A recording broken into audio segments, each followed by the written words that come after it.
With this time, I go for mine. I get to shine. Now throw your hands up in the sky. Go for mine. I get to shine. Now throw your hands up. Hello, everybody, and welcome to another This Week in Startups.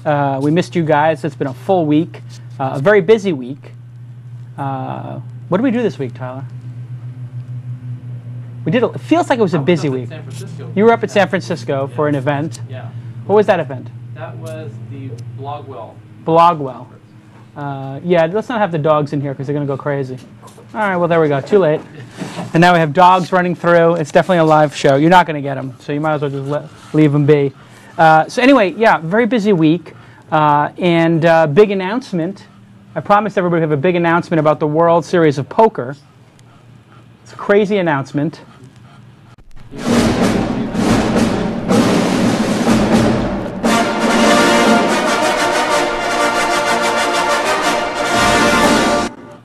Okay, so very big announcement. I'm going to play in the World Series of Poker, but that's like $10,000 to be in the World Series of Poker. I don't got $10,000 to spend on poker. That's a little crazy. But I've been sponsored for the World Series of Poker. I'm on a team. I don't know if many of the players out there are poker players. I love playing poker, and so I've joined the Full Tilt Poker team. So the Full Tilt guys, very cool guys. They asked me to be on the team. And so now I'm going to play in the World Series of Poker. If I win, you'll see me on ESPN or something like that. And I will put one of these World Series of Poker, one of these Full Tilt badges here. You know, like you see on ESPN. So now I should put this on my shirt. There you go. This could be our new advertising model. It's like the race car. It's like race cars. You could sponsor. You could sponsor the guest. Sponsor Tyler. Right. That's the next sponsorship. Can we get Tyler Cam? Somebody needs to sponsor Tyler. There we go. So we'll put the Tyler Cam on. Your ad here. But I think this is incredible. This could be the new podcasting. This could be. Everybody wants to know how to make money from podcasts. This could be the big podcast innovative sponsorship model. It actually looks pretty good. What does everybody in the audience think? It looks like it's floating in, right? I mean, you can clearly tell that's the Full Tilt logo from here. I mean, that's pretty cool. All right, so we have a great show today. We're going to do a bunch of calls. We got a great guest. We'll see who did their homework. We've got a new homework assignment. We've got the Deadpool. All the things that you love about this week in startups we'll have on the show today. Thanks, Kroot. No problem. My partner in crime, Kroot, getting me the old green tea. So just a quick check to see who's on Twitter and talking about Twist. And you can pull up my laptop there. I see a bunch of people are in the room. Hey, Ken. Hey, Dan. Hey, New Jersey Phil. Good to see you. Andrew Warner. Hey, you got to do the news at some point. Steve, Smith. All these great people are in there talking about the show. And let's thank our sponsors. That's always a good thing to do at the top of the show. The Full Tilt logo is pretty outrageous. I mean, look at it, Tyler, on the screen. It's pretty funny. We're very lucky on the show to have three great sponsors. WebSpy, the CEO of WebSpy is going to come on the show. And I think he's from Australia, is that correct? Yeah. He's from Australia, so he's going to come in to do the show. Great entrepreneur. Everybody knows WebSpy. This enables your employees to enjoy sensible and self-regulated access to the web. Give them full access to the reports so they can see how much time they're spending on the various sites on the web. You get the idea. You don't have to be the draconian boss who's like, hey, you spent 8 hours in Yahoo Answers or Facebook or screwing around on MySpace. You just like let them self-monitor themselves and be grown-ups. Go check them out at WebSpy. And do they have a special offer or something, or a special? 10% off with this. Go to webspy.com/twist. Got it. So if you go to webspy.com/twist, TWIST, you will get 10% off. Go check it out, and make sure you tell them Uncle Jason sent you. And DNA Mail, what a great sponsor. They, you may not know this, Tyler, but DNA Mail actually sponsored the show before there was a show. They said, if you do a show, we want to sponsor it. That's the kind of great commitment we have from our sponsors. And everybody knows if you have a startup company, you shouldn't be screwing around with IT stuff. So get a fully hosted, managed Microsoft Exchange or Google Apps service. And it's just much more economical. You just pay by the user. There's no other cost, no servers, no hardware, and it's reliable. 99.1 reliability, or something to that effect. So thank you to those guys, and also, of course, Ustream, who is streaming the show. And here's a very meta look at us on Ustream with my web browser in the Ustream window, which will eventually give us the multi-pane window inside of a window look when it switches. Okay, so we always start the show with some call-ins, but we like to have our guest announced so that you can participate. So with us this week is Atif, I pronounced it correct? Atif. Atif, got it correct. Rafiq, who is the head of Yahoo Local for North America, which is a pretty big title. But he's a former entrepreneur. He started some companies, and he actually worked at AOL back in the Back in the day, in the mid-'90s, between 96 and 99. And what did you do at AOL back then? I was one of the original corp dev and strategy people. Ah, so the corp dev group at AOL, Pretty dominant source of power. Yeah. Kind of driving direction and strategy. Sure. This is back in the day when AOL was charging like $25 million to be the exclusive X sponsor or the exclusive B sponsor of like the channel, right? That's right. That's right. I mean, we were mailing out discs all across America. We were an online subscription service. We were paying for content. The model was totally different. Right. And it all transformed within the course of a couple of years. So that was a really interesting experience. And did you wind up getting deposed during all that madness or anything like that? You know, I actually left before the company hit its peak. Right. Because I wanted to be part of a smaller environment. Right. And you started your company, and we'll get into all that in a little bit. But let's take our first caller, Jonathan Johnson. So I guess you'll forward him over to me. Oh, here we go. Yes, Jason. And then there's the sound. Phones are ringing. Speakerphone. And Jonathan. Yes. Are you there, Jonathan? Yes, I am. Jonathan, can we hear Jonathan okay? Perfect. Jonathan, thanks for calling This Week in Startups. How long have you been listening to the show? I started just about a week and a half ago, but I've caught up already, so quite a bit this past week. How many episodes have you listened to, watched? All of them, except for the one that we're in right now. So. Wow, so you are 7 for 7 listening to the show. What do you think of the show so far? It's great. I really enjoyed it. I mean, that's one of the reasons why I was able to actually watch all the episodes in about a week. And let me ask you a question. How do you watch them? Do you watch it on an iPhone? Do you listen to it on your computer? What is the? I'm curious as to how you listen to the show, how you consume it. I've actually been listening to it through the MP3 podcast and iTunes. I'm in a vacation area right now, and I have to take my dog for a walk every day. So I've been, listening to it on my walks. And got it. So you're on vacation. Semi-vacation, yeah. Yeah, my wife is actually out here singing in the opera company here in Santa Fe, and so nice. I'm kind of working, enjoying the scenery. That's like all entrepreneurs do, right? You do like the half vacation, exactly. A little bit of work in the morning, a little bit of work at night, and you get the vacation in the middle. Exactly. So you have a question. Let's hear it. So my main idea that I want to pursue is basically a lifestyle business, and with a lifestyle business, having an exit strategy feels wrong because I don't really foresee wanting to give up the business in an acquisition. Right. I don't necessarily think that my idea is IPO material. Right. My question is there a creative investment type that works by basically just revenue share or something similar? And if so, how do you find those types of investors?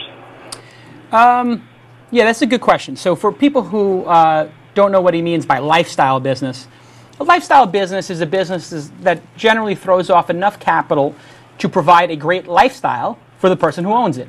So it's not something that maybe Google or Yahoo or Microsoft are going to buy, but it might be something that if you own the business and it made $100,000 a year, $500,000 a year, $1 million a year, you'd be really excited to make that. Is that correct? That we have the same definition there, Jonathan? Yeah, basically, my idea essentially would be to really provide a great product to a smaller set of users that would really rely on the product. And turning around and selling it to someone else doesn't really make me feel like I'm, doing something good for the customers necessarily. Yeah. So if you have a customer-centric company and they love working with you, it is harder to sell that business. And however, you do have the right to sell it as the person who started it, and your customers then, of course, have the right to disengage from you as customers. So there is a balance there. I mean, they know that it's a possibility that you could sell the business, and they will respect that if you do it, I'm sure. And anybody who's going to buy it is going to be aware of that. So I guess if you were going to sell it, I wouldn't feel too bad about it, but I would certainly talk to your clients about why you're doing it, how you're doing it, and maybe figure out if there's a way to sort of bridge that transition. So are you thinking of selling it right now, or are you just wondering about this because you're starting one?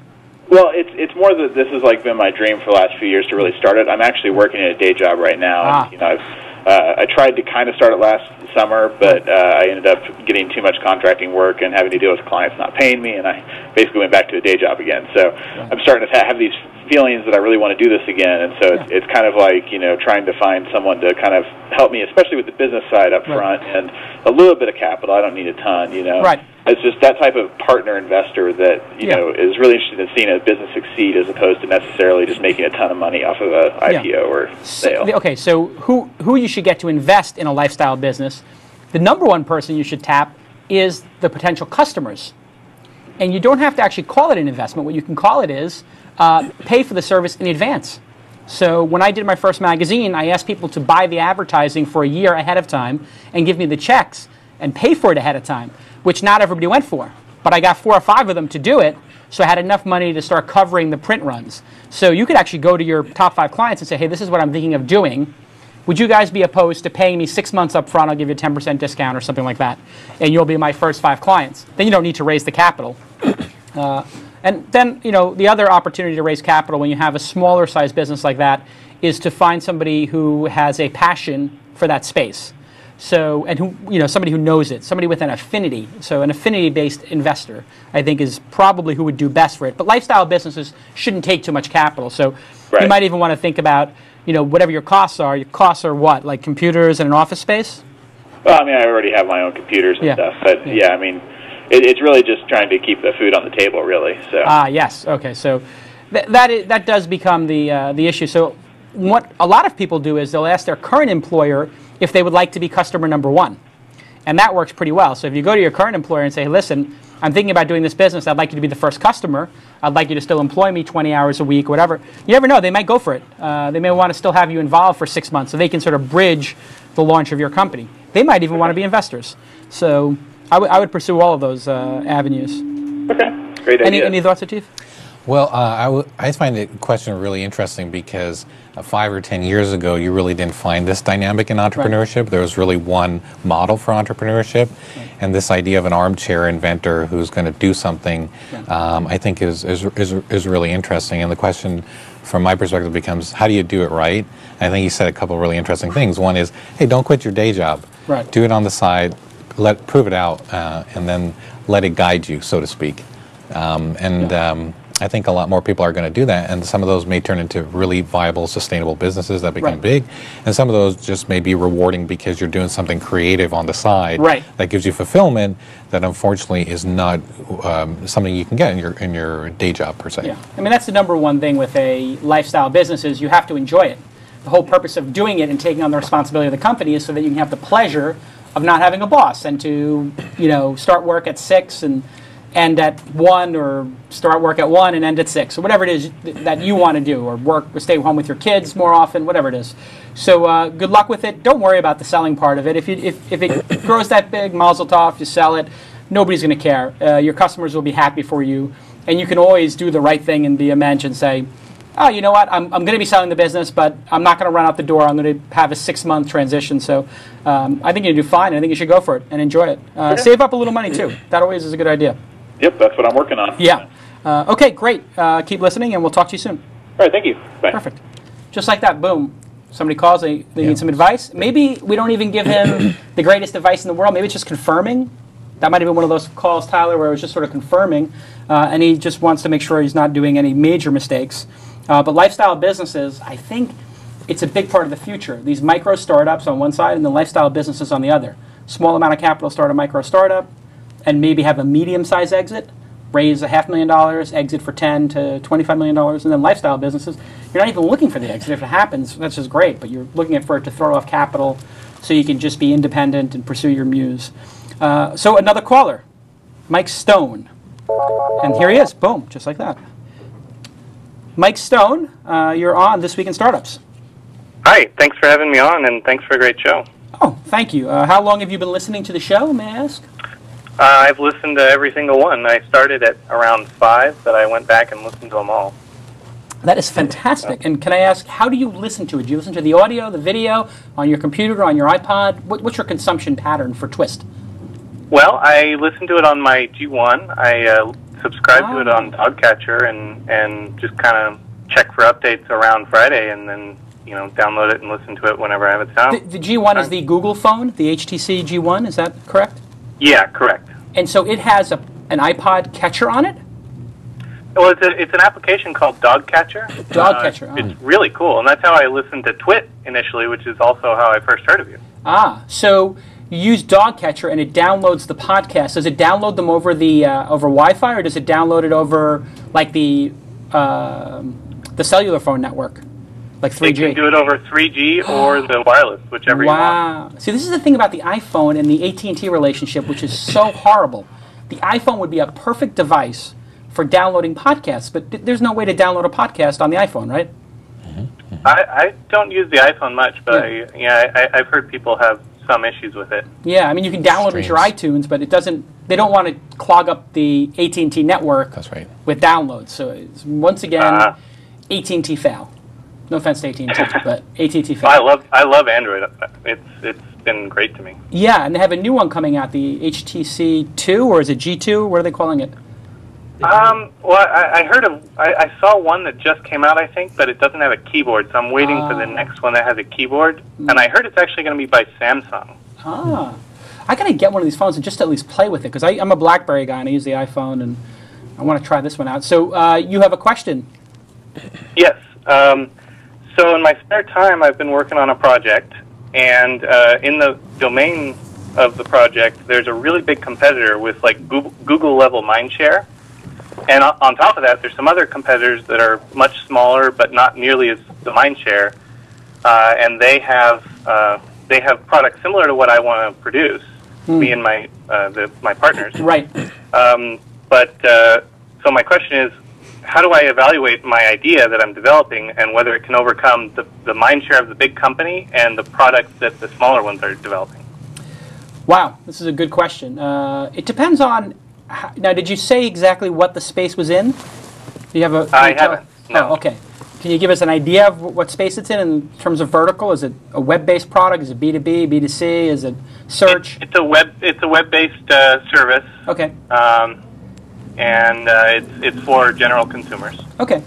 Well, here's the deal. You can assume that you will have competition if it's a good idea, right? Any good idea is going to be thought of by many people. So are people, or there's already startups going after the same space? Yes. Actually, we recently looked around for what else is there, and some of them look like they're tackling the problem much like we want to, but not quite the same. And they look like they're listening to their users really well, which is also what we want to do. Right. Okay. So you've got a good competitor out there who's venture-backed, I assume, or somehow backed, and then they have some friends and family capital of a fair amount, from what I read. Yeah, and so there's one of those players, and then are any of the big boys doing it yet? Yahoo, AOL, Google's, Time Warner's, whatever. I don't think they're tackling it, not directly, anyways. They have products that may help with it, but not directly, I don't think. Okay, so it sounds like it's a good idea. Somebody else has it. They've been executing for a little bit. They have a little bit of capital. And so you will be the second person or third person to address the space. That's not like you're so far behind. And most spaces have 2 or 3 winners. So if you look at search, if you look at any number of spaces, there's 2 people usually. There's a Coke and a Pepsi. Sometimes there's one dominant player, Windows. But Apple's still making a good living, and they've been coming back. So it is possible, and that you could be the Microsoft or the Apple in this race, if you look at it like a 2-horse race, or the Google and the Yahoo in the search race. So there's definitely a possibility there. But you want to know what? How to know where you stand in terms of competition? Well, I guess I'm a little worried that the mind share is too big. I mean, with this problem space, if you think of doing this task, Right. they are the ones that most people will think of. Right. And so I think the competitors are having that problem too. I mean, I hadn't even heard of the competitors until we did some deeper searching. Yeah. It's a tough one. I mean, it really depends on if you think you have the wherewithal to fight the fight for 3, 4, 5 years, right? And that's both in terms of capital and in terms of your own personal stamina, because it's not going to be, you know, if there's people already in the space, it's not like it's going to take you a year to just catch up to them and beat them. It may take you multiple years. And so that you have to answer that question very clearly. Do you have the personal passion for the project to fight it for 5 years? If you do, and this is the most important idea to you, and you have the investors lined up to help, and you think you have a better way to sort of catch the mouse, a better mousetrap, then sure, go for it. I mean, if you think about the video space, YouTube was not the first video site. Google was not the first search engine. Apple didn't make the first MP3 player, right? Rio made the first one. So being first means sometimes you get all the arrows when you go up the hill, and somebody else can come in and they might have a way to sort of solve the problem in a way that you don't. So I highly recommend going for it if you think you have a better system, like Steve Jobs thought he had with the iPod. You have the wherewithal, like, say, Steve Jobs did or Google did, and you personally have that passion for it. And so do you have the passion for it to do it for 5 years? Do you have the wherewithal, and do you think you have a better mousetrap? I think I do. Yeah. My question would be, do you have the thought leadership? Yeah, so do you... go ahead, say it a little louder. So I mean, do you feel you have the thought leadership? Do you feel like you have a vision that is more extended than what your competitors have? They have barriers, so coming from behind, what you need is an angle on this problem that you think you are the best qualified person in the world to go address. Then you can conquer mountains. Right. Okay, well, I think we have a different angle that might provide a different useful feature for the or way to tackle a problem for the users. So maybe that'll work. Yeah. And do you have is there a flaw with your competitor? Is there something with your competitor that's their Achilles heel, like they charge customers, or they only do, they only allow the videos to be seen on their site, they don't allow syndication? Maybe you can find something that is their strength and turn it into their weakness. You know what I'm saying? Well, there's definitely plenty of flaws in the big competitor. That's why these other competitors are springing up, actually. Got it. There's no way we can know what this is, right? Are you comfortable saying what it is, or? Well, I think I'm comfortable telling you who the big competitor is. Okay, yeah, tell us who the big competitor is. It's Evite. Okay, sure. So Evite is definitely a 800-pound gorilla in the space. It's pretty ugly stuff, and it hasn't been developed too much in a long time. It hasn't really been developed. It's pretty stagnant. And then there's Jonathan Abrams from Friendster fame is now doing an Evite type system. So there's I think that space is ripe. Yeah, you should just go right in there and try to innovate if you've got a better mousetrap. Absolutely.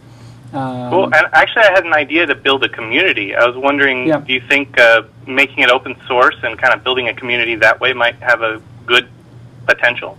That's possible. If people thought that they could have the invite system on their websites, sort of like, you can blog on Blogger, but you can't put Blogger on your site, but you can with WordPress, that kind of a thing. So you could take the WordPress approach to it and let the community help develop the software. Sure, that could be a great angle. That's the perfect example. Like, Evite's never going to open source their product. They're never going to let people put it on their site. They're going to want it all on their domain name to get their traffic up. So yeah, that's a definite possibility. Okay, great. Great, awesome. Well, good luck with it, and keep us in the loop. And where are you based? I'm actually I'm in Sunnyvale. Oh, perfect. What are you doing September 14th and 15th? I don't think I'm doing anything. Would you like to come to the TechCrunch 50 conference as my guest? That would be awesome. Okay, so there we go. Can we get him a ticket to TechCrunch 50? And make sure you come by and say hello. Cool. Thank you very much. And next time, you got to get this done in time to launch at TechCrunch 50, maybe next year, September 2010. I'm hoping to launch before that, but if not, Okay. then I'll definitely shoot for it. Well, then we have to do another TechCrunch 50 conference. Tyler, take a note. We'll do one in February then. Okay. We'll have it ready for February. We'll do another TechCrunch 50 conference so that you can launch at it. Cool. All right. Great talking to you, Mike. Okay. Well, that was good. Let's take I guess this will be the third and final call. And we have Greg Gerber. Greg, Yes, calling from the 818. How you doing? me. I'm good. How are you? Good. You have a question for us on This Week in Startups? Sure, I do. So I recently graduated college, and I was fortunate enough to get a student ticket to last year's TechCrunch 50 event. Great. How was it? So it was amazing. I mean, between the panels and the startups who presented, I learned a lot about the startup that I plan to launch when I graduate. Great. And it was great. So my question is, as a bootstrapping startup, Right. there's lots of these events and Yep. that I really enjoy, and Sure. they're thousands of dollars.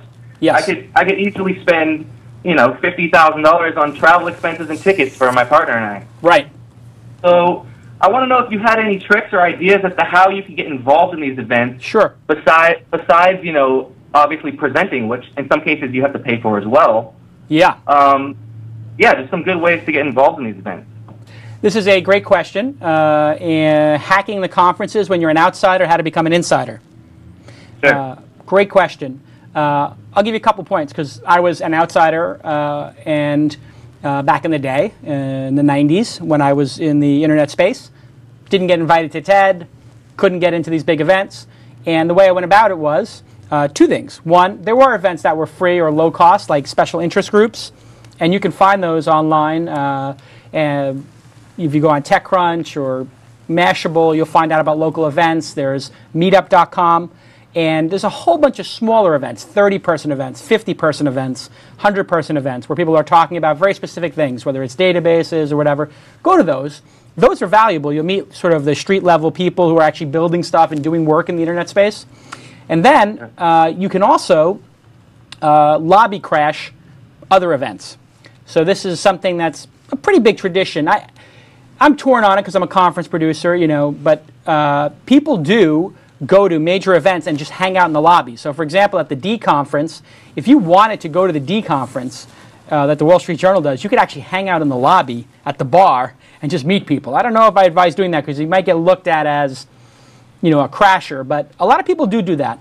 Get in touch with the people who run the event. Ask if you could volunteer. Have a skill that they might like. And just say to them, hey, is there any way I could volunteer at the front desk? Or can I help with the audio visual? Or can I hand out bags or stuff the bags at the event? I really want to come. Show an interest. Tell them why you want to come. Ask them if they'll let you volunteer for, one day and come for the second day, or volunteer in the mornings and come in the afternoons. That kind of stuff. It really does help. Every conference needs volunteers. And then if you can connect with the people who are doing the event on Twitter or Facebook and tell them your story, yes, these conference producers sometimes have a soft, spot. So you could say, listen, I'm really into Twitter. Hey, Jeff Pulver, who's running the Twitter conference in New York, and he's doing another one in London, I think. You say, hey, listen, I really love Twitter. I'm just graduated. Is there any way I can join you for the event? I'll do anything. I'll carry your bag. I'll take pictures for you. You can own the rights to the photos. Just, basically beg and offer any service you can to get in, and it might happen. Sure. Yeah, that's my advice. It seems sort of counterintuitive because they have these awesome panels on how to raise money and how to fund a startup, and then they're charging thousands of dollars. So it's difficult, but that's good advice. You have to also realize, it sounds like it's very exclusionary and stuff like that. And listen, hey, TechCrunch has a $1,000 early bird price, then it goes to $15, and then I think to $2 or something like that. It's not cheap to throw events. I'll be honest. Sure. It costs hundreds of thousands of dollars and millions of dollars to throw these events in some cases. Each person who comes, it costs, when you just rent a hotel, anywhere from $75 to $400 a day per each person at the event. The hotels kill you on these fees. So you just coming to the event, you have to realize costs the conference producer a couple of $100s a day, easily. And so, that's why people have created events like bar camps that are hosted at, somebody just said this in the chat room, but you go to a bar camp and, then as you get going in your career, you can afford to go to those other events, or maybe you get invited. But But there's that sort of hacking it in the middle that you could do, which is, you know, get in touch with the conference producers, get in touch with the speaker and see. I get people all the time who give me some sort of sob story. I can't say yes to everybody, but I forward them on to the people who are running the front desk and say, hey, maybe this person can help. And it works if you show a genuine interest. Sure. Awesome. Well, Great, thank you. It's great talking to you. And how long have you been listening to the show? Well, I think I started the second episode, but I caught up real quick. So. Awesome, awesome. What do you like about the show? Is there any particular segment of the show that's your favorite? Sure, it's good to hear the questions from, you know, fellow founders who are going through a lot of the same things. Right. That's the best part. Awesome. And actually, I watch on my Apple TV. I kick back with a cold beer and watch on my couch. So. Ah, Apple TV. Very nice. Yeah, Very there you nice. go. Awesome. All right. Well, great talking to you, and keep listening. And what are you doing September 14th and 15th? Nothing. Can you be in San Francisco at that time? I absolutely can. I'd love to.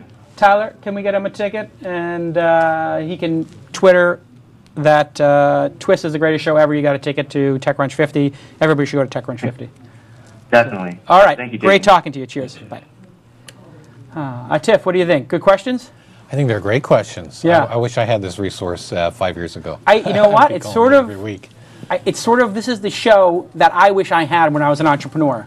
I can tell. I can tell. Yeah. Because you give them the advice they need, I think. Yeah, trying to give them the sort of basic, unvarnished truth.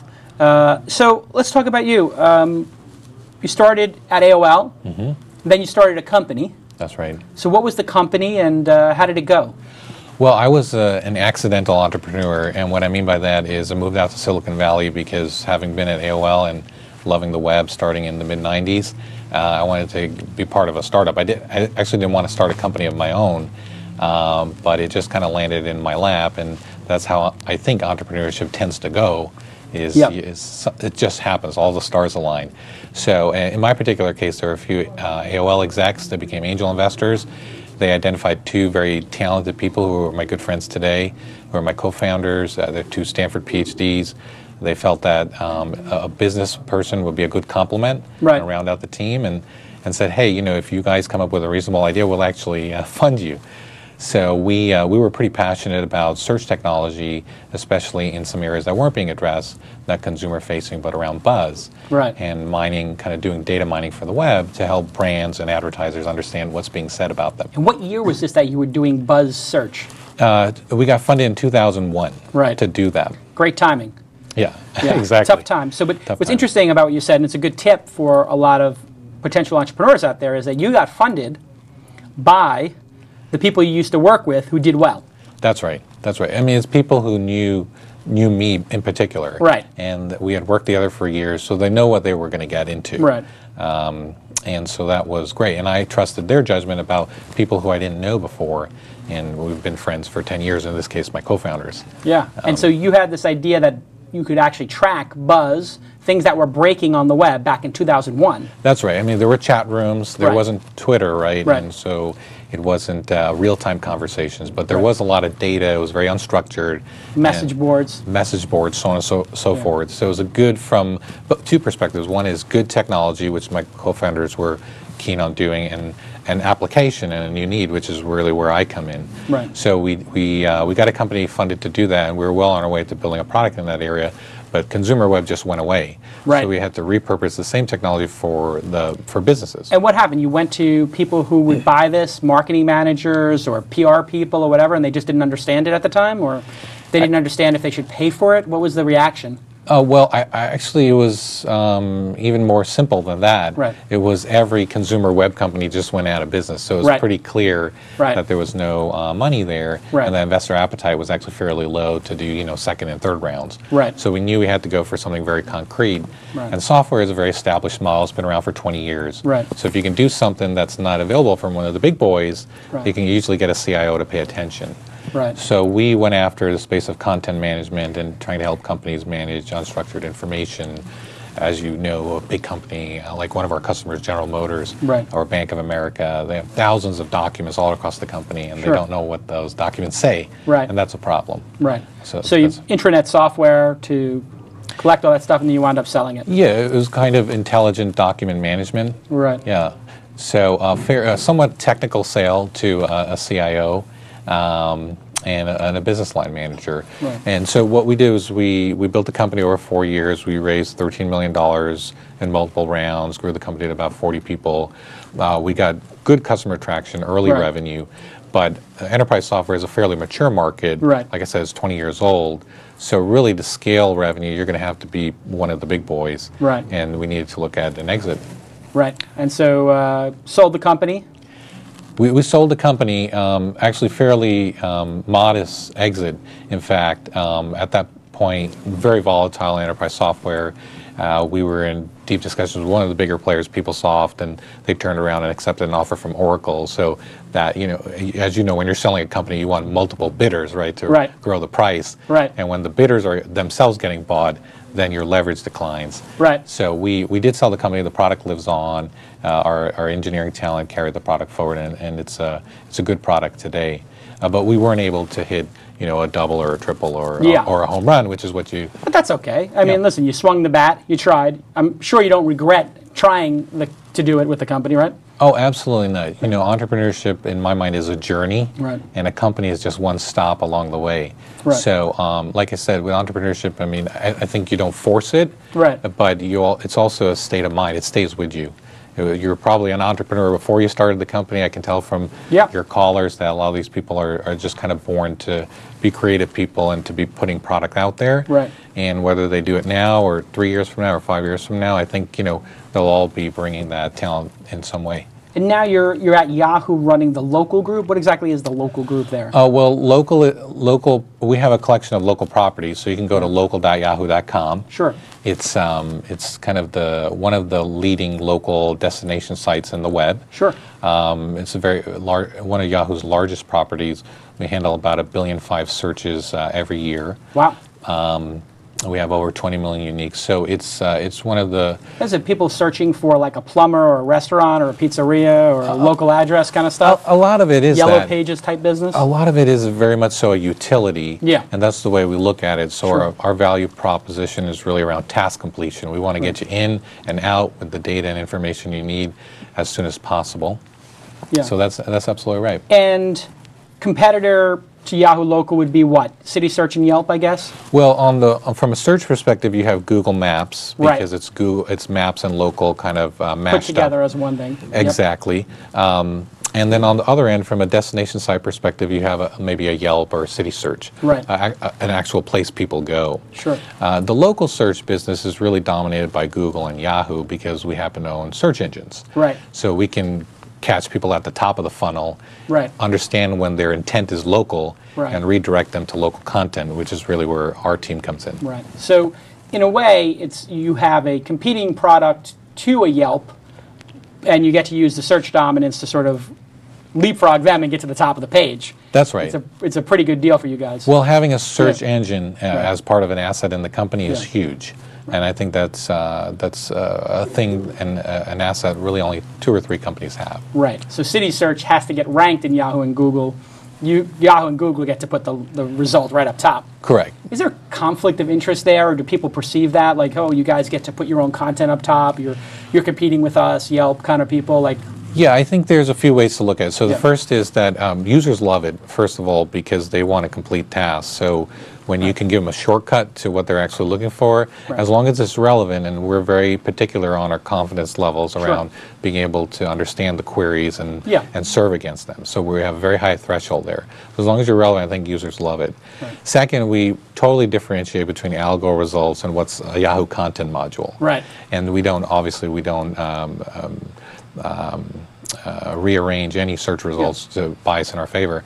In fact, those search results are quite open. So within our search team, we have a program called SearchMonkey, and companies like Yelp and City Search and Zagat and Insider Pages, all the good local content companies can actually go and enrich their search results presentations. Yeah, we've done that before at Mahalo. Yeah. It's a pretty cool product. Yeah. So openness is a big theme for us at a corporate level. Yeah, Yahoo Boss, obviously. Absolutely. We're using a little Yahoo Boss in Mahalo 2.0. Very successful product. What's the climate like at Yahoo now? You had a change in management and I think it's quite new strong leader. She seems very strong. Absolutely. Yeah. I mean, we're very happy to have clear direction, Right. and very good leadership. So I think the you look at the cover of Barron's, I think this weekend, Carol Bartz, is she going to turn Yahoo around? And I think Right. they concluded she can. Yeah. And we're starting to see some really good signs in terms of commitment, further investment, rationalizing the portfolio,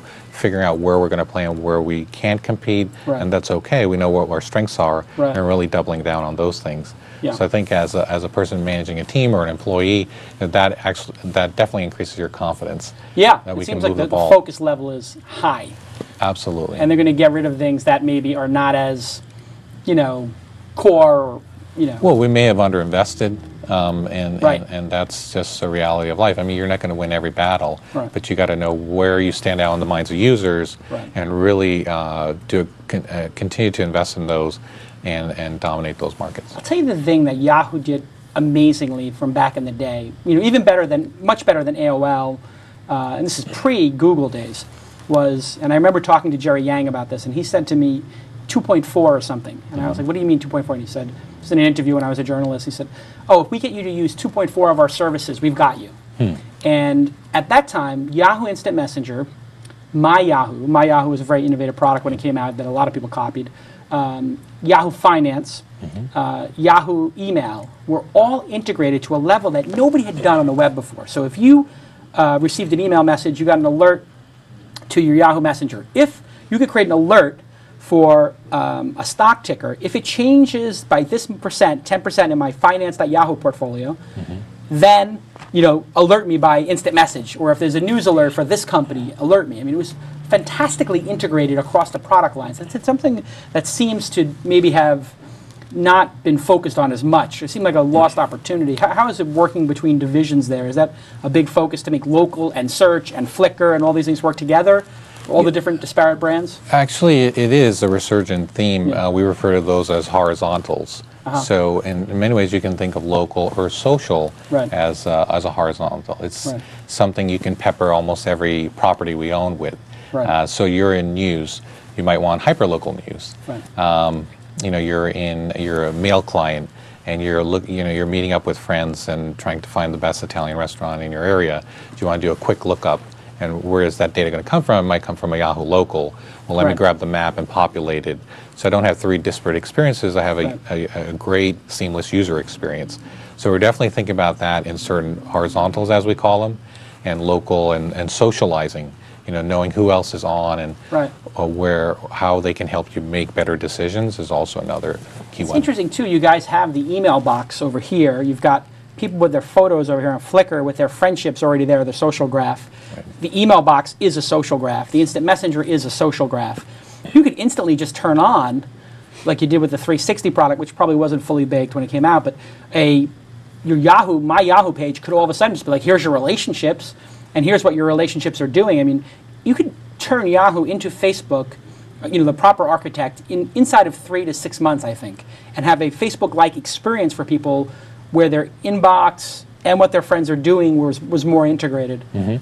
Yeah, I've actually heard outsiders and media say that what we have as assets in Mail and Messenger is the largest social network around. Yeah. So that's definitely true. We now need to begin to integrate those, which is your point. Yeah, and AOL tried with AIM pages and stuff like that. It didn't quite work, and they wound up buying Bebo, and it's kind of tough because the Yahoo homepage means one thing to people, and the Facebook homepage means another. I guess the metaphors it's hard to mix the metaphors once people get used to them. That's right. I don't think what I'm hearing is we're not trying to become a Facebook. Right. But that doesn't mean we can't be social. Right. And so what we're saying is whether you're having a finance experience or a news experience or a local experience, how do you use social to actually better inform you around that?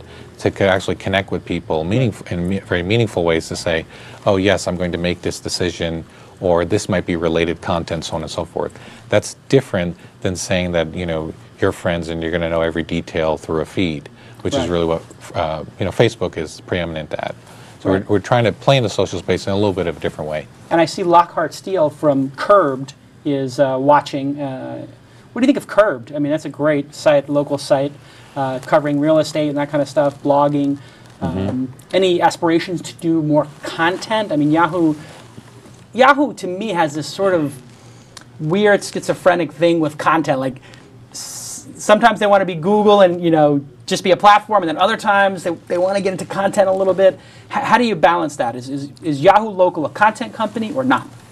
I think we're really a technology company, right? And there's best-of-breed content providers out there, and they may, license the content. They may have their own editorial. They may do UGC. Right. It doesn't mean we won't do our own UGC, for example, because we have, right. a gazillion uniques, and those people want to participate and they want to contribute. So we'll provide those hooks whenever we can, but we're principally not a content provider within the local space, and we understand that the local space actually is quite fragmented from a content perspective. So whether you're talking about menus, you're talking about hyper-local news, you're talking about neighborhood discussions, and that's a lot. That's a full gamut of things, right? So what we're really trying to do is create an open environment where people can contribute. Today, it's principally around deals. We do deals with people. We get their feeds. We bring them in. Yeah. We're more of an aggregator. I think in the future you'll see more of a technology-based approach where people can come in through more efficient ways, like a self-service, and throw their content in, and it can show up in some of our pages in standardized ways. Ah, interesting. Who do you think is doing interesting stuff in the local space? I mean, you have Yelp, you have Curbed, you have Outside In. What do you think of some of those Backfence that went out of business? I mean, local news is just super hard. Really, like nobody's made that work. The newspapers are getting just demolished with the print costs. What do you think? Who's doing good stuff there?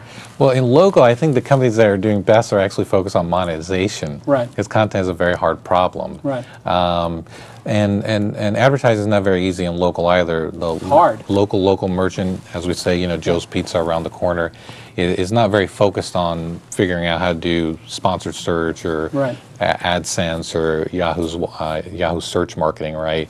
So that's actually a difficult problem in and of itself. But there are companies that are achieving scale with their monetization, doing hundreds of millions of revenues, because local is, if you have a good local experience, it's a very targeted place to connect users and advertisers. Right. So I think companies are doing well there.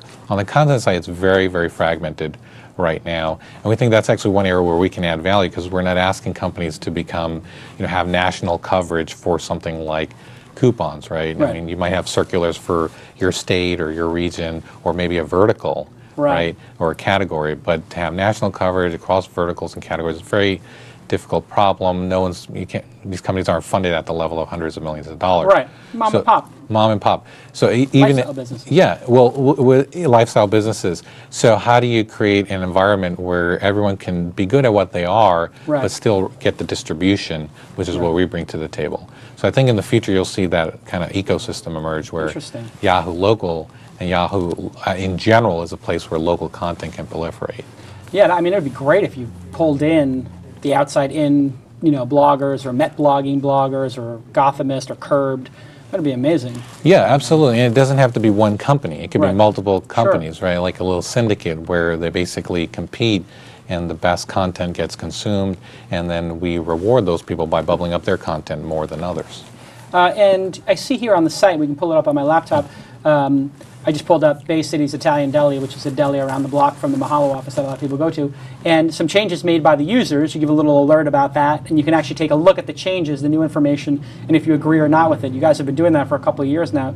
How is that sort of crowdsourcing of information working? Does it work for you guys? Yeah, it works. We want more of it, in fact. So I think we can do a better job of incenting users, giving them a call to action, allowing them to participate more.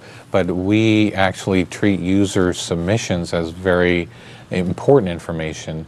And if someone wants to come and snap a few pictures with their iPhone at Bay Street Deli and then upload them to Yahoo, they can do that. Right. So we think that's a huge value prop, because you're not just going to rely on you're going to rely on the whole community to actually create the most enriched content.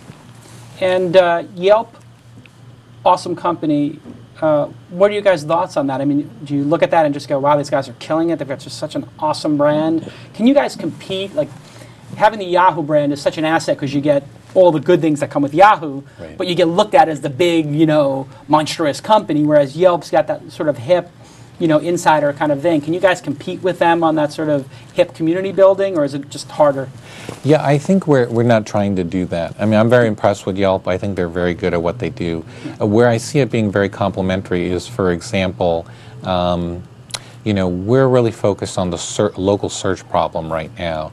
So it's easy to do pizza Santa Clara or pizza, Santa Monica, right? But what we're seeing now when we look at our query logs is more complex intent. So people are typing in things like pizza Santa Monica Stromboli. They want a menu item. They're being very specific. Their intent is very sophisticated. There's only 2 or 3 companies in the world who can really decipher that at scale and then match the right content to it. And that's where a company like Yelp can benefit, right? Because we can match the right listing and then provide the Yelp review, which may have mentioned Stromboli within the review snippet, and then share some traffic with them. Or share in the value creation in some ways. So I think if we focus on our core, which is good technology, then we'll be able to have a good, thriving relationship with companies like Yelp. Great. So any questions you might have, just of course say them on Twitter and put #twist at the end. If we use your question, you will get a ticket to the Local Search Summit, which you're going to be speaking at. I will be there. I'm really looking forward to it. This is going to be great. You can pull it up on my screen here. Local Search Summit is on July 17th in San Francisco. And this is an interesting story of how this came about. I'm at the, do you know how this whole thing came about? Oh, no, I'd love to hear it. This is a really good story. So I am at the Lakers game. My friend last minute says, want to go to Lakers versus Houston Rockets. I said, okay, I'll go to Lakers versus Houston Rockets. Who's not going to go? Yeah, right? I'd go in a heartbeat. I leave the game. I take out my BlackBerry. I go, that was a great game. Anybody wants to take me as their date to game 2, let me know. Sort of joking. Yeah. Right? But it goes to 70,000 people, so it's not, this guy, Steve Espinoza, texts me back and says, hey, I have an extra ticket. I'm planning on going. If you want to go, it'd be cool. I read your blog or whatever. I follow you on Twitter. And I said, well, that's great. Meet me at the, the statue of Magic Johnson, and we'll go to the game. And so we meet, and he's actually there. So I'm wondering to myself, like, am I going to show up and get murdered or something? Speaking of local, Craigslist we didn't talk about, but right. I love how, just as a total aside, I love how like Craigslist is killing people. Like they say in the news, Craigslist kills this person. It's like, do they say like when somebody robs a bank, like Volvo robbed the bank? They need to invest in some PR, I think. It's just people are crazy. Like the people so want to demonize Craigslist. Right. It's just a dial tone. Like, Right. I mean, every day there's drug deals going on T-Mobile's network. They don't say like T-Mobile, somebody gets caught dealing drugs on T-Mobile or AT&T. They don't go, oh my God, AT&T involved in, huge heroin, trafficking. I think it's good copy. It's good story. It's really good copy to go after Craigslist, exactly. So anyway, I meet Steve Espinoza, a nice guy, and he starts telling me about local. And I said, yeah, mahalo, we're going to do some local stuff, whatever. I'm interested in learning about that. And anyway, so he starts helping us and giving us some tips. And he says, yeah, I'm going to do this event. Would you come to it or whatever? And I said, yeah, I'd love to. Actually, I have a conference business. You want to partner on it because I want to learn. So we started a one-day event. We're doing it, and we got Yahoo and Google and all these great people coming. And check it out on the screen here. Local Search Summit. Actually, Jeremy from Yelp is going to come. I got to talk to Lockhart Steele and see if he'll come, because that would be a great one to have him on a content panel. It would also be great to have the outside-in guys. So we have to talk about that afterward, Tyler, about maybe doing some content and community people as complementary to the local search piece, since, as we're hearing here, the search people are trying to integrate the content in a much more tight way. And so if you're interested in coming to the event, let us know. The people who called in, can we let the people who called in today know they can come as our guests? Or maybe one of them can come or something like that if they ask a good question. Here's a great question from Gaganan Biane. I can't pronounce it, I'm sorry. Let's take a look at this tweet here. He says, and you can see it up on the screen when Twitter loads. Twitter's crushed under the Michael Jackson things. He says here, how might Twitter, you can see it up on the screen there, how might Twitter play into local search? This is a good question. Gagan Biani. Hopefully I pronounced it somewhat correct. Yeah. What do you think? Twitter and local search. Or Twitter just in local business anyway. I mean, all business is local. Twitter is local. What do you think? Are you indexing Twitter? Are you thinking about indexing tweets into your pages? I think in general, search engines are, and it's, search engines are particularly good at content that's been out there for a little bit of time. The stuff that's a day old or 2 days old or a few hours old. Yeah. I mean, that's really the new frontier. That's a new frontier for many search engines. Right. So I think in that respect, Twitter becomes really, really important. And like I said, we own a search engine, so when people are telling us what they want to get done, right. We've got to get that type of content covered as well. So I think that could be huge. You can imagine a lot of integrations into like news and getting a sense for the buzz and the meme around it. I think that's really informative. For local, the way we currently define it is principally based around a business listing, a place or a business you're going to go visit. So to the extent that those businesses are mentioned, that would be important to us. They could enhance reviews. Sure.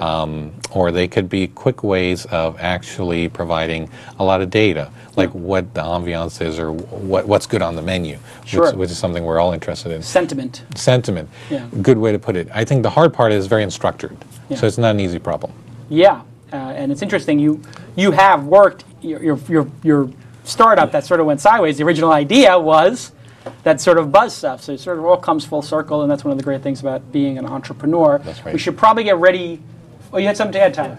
It's interesting that Jack from Tyler Twitter, Cam. Yeah, Jack from Twitter has been putting his location on Google Maps in real time whenever he does a tweet. So you can see where he's tweeting from, and which leads one to logically conclude they're probably very interested in attaching geolocation to each tweet. And when that happens, this whole new layer jumps on top. That's right. You can say, you can see a tag cloud of the map of where people are saying what. Well, additionally, if for some reason something bad's happening in your area, there's a big accident 5 blocks away. This really only happens when everyone gets on board with Twitter, but then it becomes a social mind where you can see where things, and you can be notified if something's happening disproportionately in your area.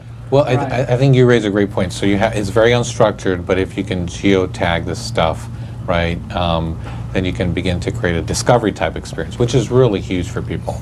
You take a map, you overlay the tweets. Like we're gonna, and we do some of that today with Flickr. Like we overlay, UGC photos on top of a map, and you can float around. It's very informative. And you get a real good local feel for what it would be like to visit this park or this trail, so on and so forth. Right. So I think that's very important. Like we actually have enabling technologies. One of them we just launched a couple weeks ago is called Placemaker, and it's a development tool for any publisher to go and geoparse their content. So those kinds of things are very important to us from a technology perspective and from an end user perspective, geotagging kind of the world. Yeah, and it's interesting that unfortunately the geotags are in the tweet itself. Right. And this is the thing about, they have to get metadata into the into the tweets, because when you take a picture with your camera, you can geocode it pretty easily. However, when you send a tweet, it's got to be at the end. It's so dorky to put it in the tweet. You only have 140 characters, so I want to use that feature all the time when I'm using my iPhone, but I don't want to take up the tweet space with that. It's just sort of a way. So, but it shouldn't, because it knows that you're tweeting from the web. You know how it does, tweeting from the web. It also gives you the time. Like those things aren't part of the tweet, but they're part of the data. The client, and the time, the client, and how you and who it is aren't part of the tweet. Right. Who you're saying it to is. Correct. And it shouldn't be. It should be when you reply, it should be somehow in there in the metadata, as should the location. It would be so much better if they had the location in the metadata, like you do on a camera. Yeah, that would be huge. Anyway, interesting. So let's give Gagan Biani a ticket to the show. We'll do it based on who asked local questions. Since those other guys are getting the Tech Crunch 50 questions, these ones will get the localsearchsummit.com questions.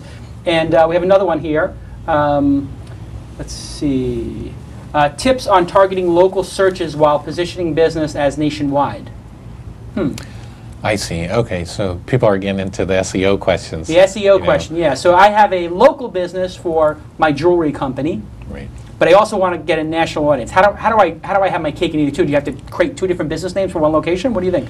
Yeah, I mean, it's interesting because you have, these what we call virtual local businesses. In other words, I don't live my business is not physically located in North Dakota, but I can sell to customers there. They're relevant to me. Right. So that's where a lot of this comes in. I think you need a local phone number. And so you need to look at things like pay-per-call and call routing and things of that nature. So this is interesting. So there are people who position themselves as local businesses. They get 50 numbers in 50 cities and then route them all to one place, but they answer them, you know, Acme Jewelry of Tennessee. Yeah, they give the businesses a local feel, a local skin, and you know, some of that is very genuine and makes sense, right?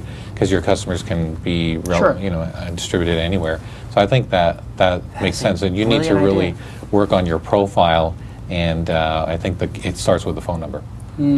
All goes backwards from the phone number. Is that the key field for you guys? The phone number gives you the area code data? That's what the customers are looking for. Users are really looking for someone to speak to. Right. And get a feel for who picks up the phone. Does the call per click stuff work? I've seen that pitch a million times, like we route the call, and do you guys have that service, or is that other businesses? Well, we allow other people to do it. Right. So if you're a local merchant, you have a partner who's doing your SEO or SEM, and they want to attach a specific phone number so they can track the calls. Right. They can do that within our listings. But we don't provide that service ourselves. Do you think that service works, though, where people say, like, people are going to call for 800 dentists or whatever, and these lead generation local phone numbers, is that a big business, or is it kind of a smarmy kind of side business? Yeah, it feels a little smarmy to me, like on the side. Well, I think there's conflicts there. That's for sure. I mean, because people have all kinds of issues. You know, you want to track, and you want standardized services, so you typically want to route it to a centralized number. Right.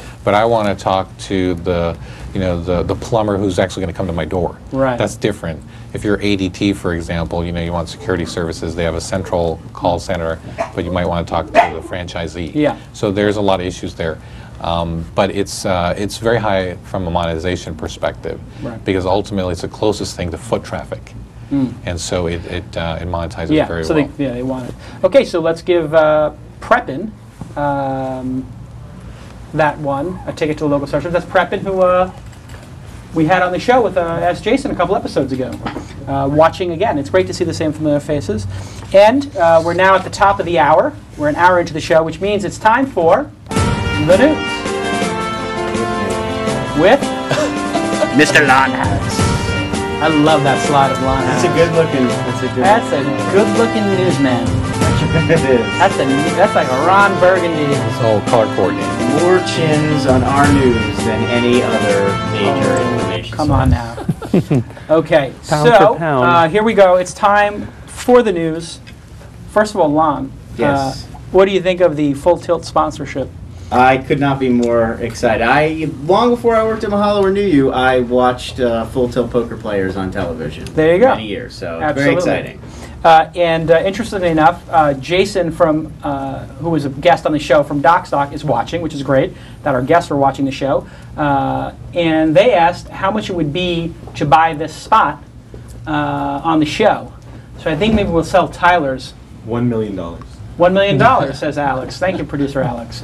That's an interesting idea. I wonder what this spot here is worth on the show. Because you can actually see it. You can. Okay. You could change it like they do at the ball games, like behind. Oh, it could be. Where you could see switch right around here during the show. You put it right here, a little box or something. Totally. Okay, so what's in the news? Well, of course, big story. We have to mention it at the top. Superstar Michael Jackson died yesterday at the age of 50. TMZ and Twitter had the story well before CNN or MSNBC or any other broadcast network. So, do you think this is a case of TV is sort of this out of date, they can't keep up with the sort of real-time discussion that we've come to know on the web? Or do you think this is a case of them being responsible, getting all of their sources, making sure it's true, unlike TMZ, which is just going to get forward because they want to be the big story first? I think, in this case, TMZ had the story first. I believe they had the story first because it's a celebrity story, and they have been right about all this stuff. I mean, give me the major blunder TMZ has made. I don't know of one. Yeah, no, I mean, when we saw at the Mahalo News team, when we saw TMZ say Michael Jackson was dead, we had no reason to think Michael Jackson was not dead. You may not like what TMZ does in terms of stalking celebrities on the street with cameras, paparazzi, whatever, but they've been on the money. I mean, they've been accurate with Mel Gibson with that tirade he went on, Britney Sure. Spears and all the nonsense. Heath Ledger, with her. they were Heath leading that Ledger, story. Yeah. I mean, they have inside information, and they hustle, and they make phone calls. What was amazing was CNN, for at least half an hour, if not 45 minutes, Yeah, maybe a little more. would not even mention the fact that TMZ, half an hour, 45 minutes earlier, had said he's dead. And TMZ supposedly had one of the Jackson's their siblings stories texting say with they saw LaToya leave and they were watching people in the room. It's pretty clear that. So then the question is, why wouldn't CNN mention it? Are they specifically trying to not give the new media people credit, or are they trying to be responsible journalists? So in game theory, you would think, well, they don't want to give them credit, they don't want to, whatever. But then they eventually wound up having to, and then they said, like, even after CBS and LA Times and all these people had said it, they're like, CNN still has not confirmed it. So what I think CNN is trying to do is prove a point that they are not going to report news. They use this instance as a way to do it. We will not say somebody is dead unless we hear it from the coroner. Right. And eventually, like, what was it, 2 hours later? It was at least an hour, probably more. Like 2 hours later, I think. It was like an hour before, 45 minutes or an hour before they said he had died. Yeah. But it was like 2 hours before they said, we've gotten in touch with the LA coroner and they've confirmed it. CNN has confirmed it. So they had like 3 phases. One, where they didn't mention the fact that everybody on Twitter for 45 minutes was saying he's dead, and because of TMZ. Then they had 45 minutes or an hour of TMZ and LA Times and CBS are saying this, and then they finally went to their mode. What this is going to do is it's going to train people not to turn on CNN, to just turn on Twitter.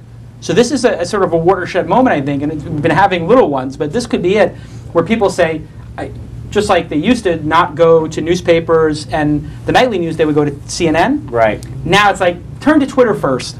Well, but do you think it matters that Twitter was also saying Jeff Goldblum had fallen off a cliff in New Zealand? Twitter was also saying, I read somebody said Neil Patrick Harris was dead, which of course, not true. Jeff Goldblum and Neil Patrick Harris, both perfectly fine. And good actors.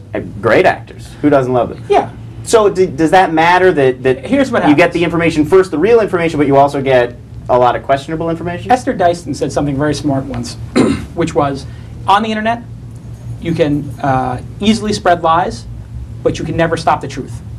So the truth eventually wins. So you will get fake stuff, rumors spread very quickly. On CNN, you shouldn't have that happen. They shouldn't get duped too often. No. But you see all the time with the Howard Stern callers and stuff like that calling in and being like, oh my God, I'm here. The Peter Jennings favorite call, and they're like, I'm here with O.J. Simpson or whatever, and then they end with a Baba Booey. I mean, they get spoofed too. Larry King on CNN. Larry King gets spoofed. So, I mean, it's pretty clear that, and the other ironic thing about it is, Time Warner owns both CNN and half of TMZ. Yeah. And I think they own the other half of TMZ too, or whatever. But anyway, they own this. So it doesn't, I don't think it's a financial thing, it's like it's a deep ethical thing that they do not want to report on somebody else reporting on it, which I thought was weird, because it is news that TMZ reported it. Right, yeah. That in and of itself, that TMZ has confirmed it, whether TMZ is correct or not, is news. So I think CNN is fine to say TMZ is reporting he's dead. If TMZ is wrong, then they just say TMZ was wrong. And he could, Wolf Blitzer can say over and over again, we do not have confirmation, TMZ is saying this. Was there anything wrong with doing that? I don't think so. I mean, I think that for them, they're basically then turning over their newsroom to TMZ. They're like, we can't stay as on top of this. All we're doing is reloading TMZ just like all of you. Right, and they don't want to admit that. Right, which is basically what they'd be admitting. Which is, they have that, and then they also have a bank of maybe 3, 4, 5 people who are real journalists calling, and producers calling LA coroner. Well, and they have those people's numbers. They have police officers' numbers, so they're texting those people their inside sources as well. Right. Interesting. Any thoughts on that?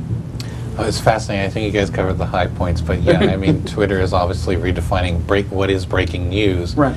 And I think you're going to talk at the end about a new book by Jim Collins, right? Yeah. So, I mean, you have very mature companies that are looking at innovation and to what extent they should embrace it or kind of try and keep it at bay, and I think it's a very relevant topic. Yeah, and interestingly enough, LA Times and TMZ, I think, reported the death first on their Twitter streams and then on the web, right? LA Times, I definitely saw it from them on Twitter first before they had a story. Their article on the LA Times blog where they were reporting it actually still said he was in a coma when their at LA Times City Desk, which is their Twitter feed that I follow, that was already saying he's dead.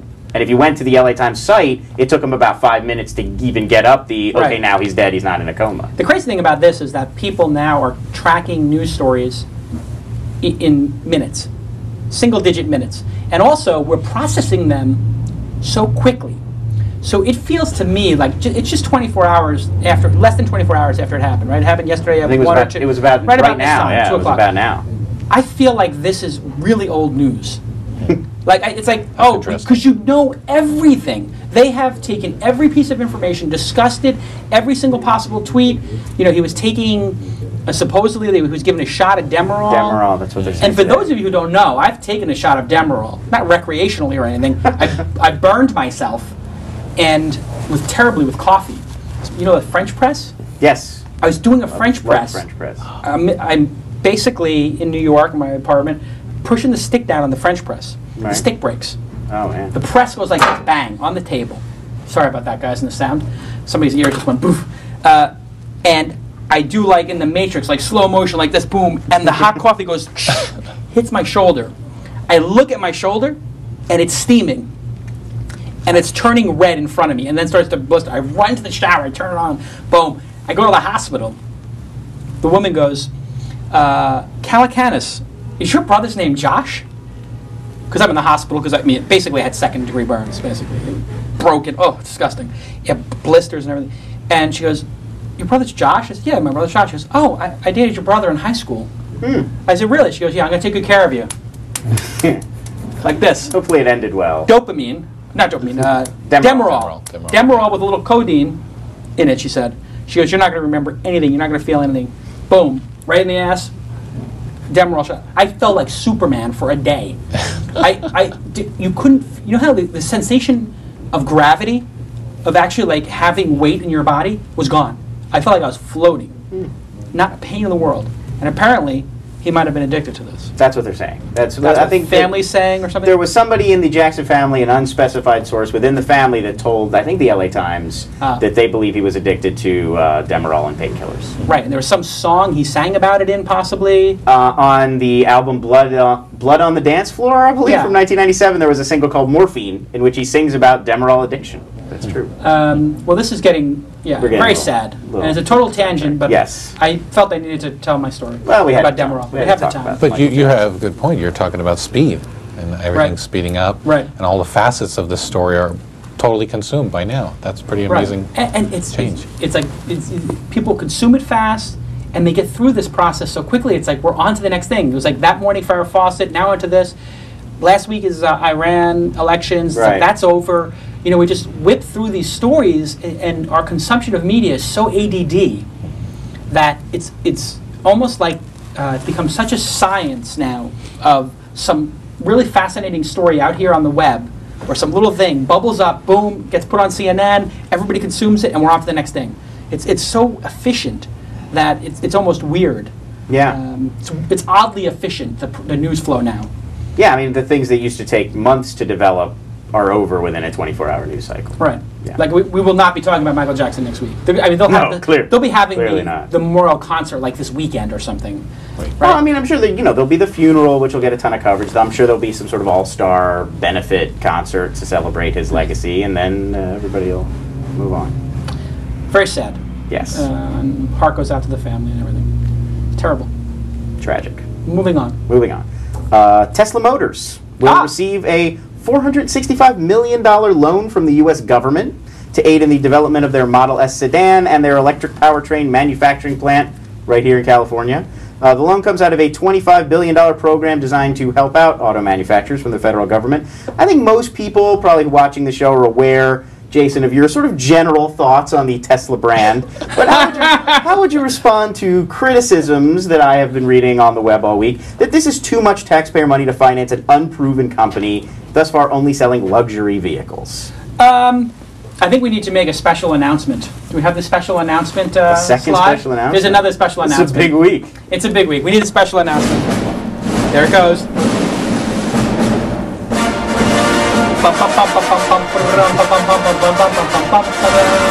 Da-na-na-na. You guys gotta keep it playing. Dun-dun-dun. Dun-dun-dun-dun. Okay. Anyway, I got my email this past week of my reservation for the Tesla Model S. And in the email, they tell you what number you are in the line. Ooh. Would anybody in the chat room like to guess what number Model S I have? Now, I will give, well, I'm not going to give a hint. Should I give a hint? No hint. Let him guess. Okay. So I don't know how you'd give a hint. I see people here saying number 10. Somebody says 69, 99, 42, 7, 6, 666. Crazy as it sounds, the day they announced the car, FedExed the check to them. I tried to wire it, but I FedExed the check because I'm so pleased with the Tesla Roadster that I FedExed the check. I get the email. And I am, special announcement. Where's Like the, we always do with this time. I go for mine. can you get the intern off This is the special TriCaster? announcement remix. There we go.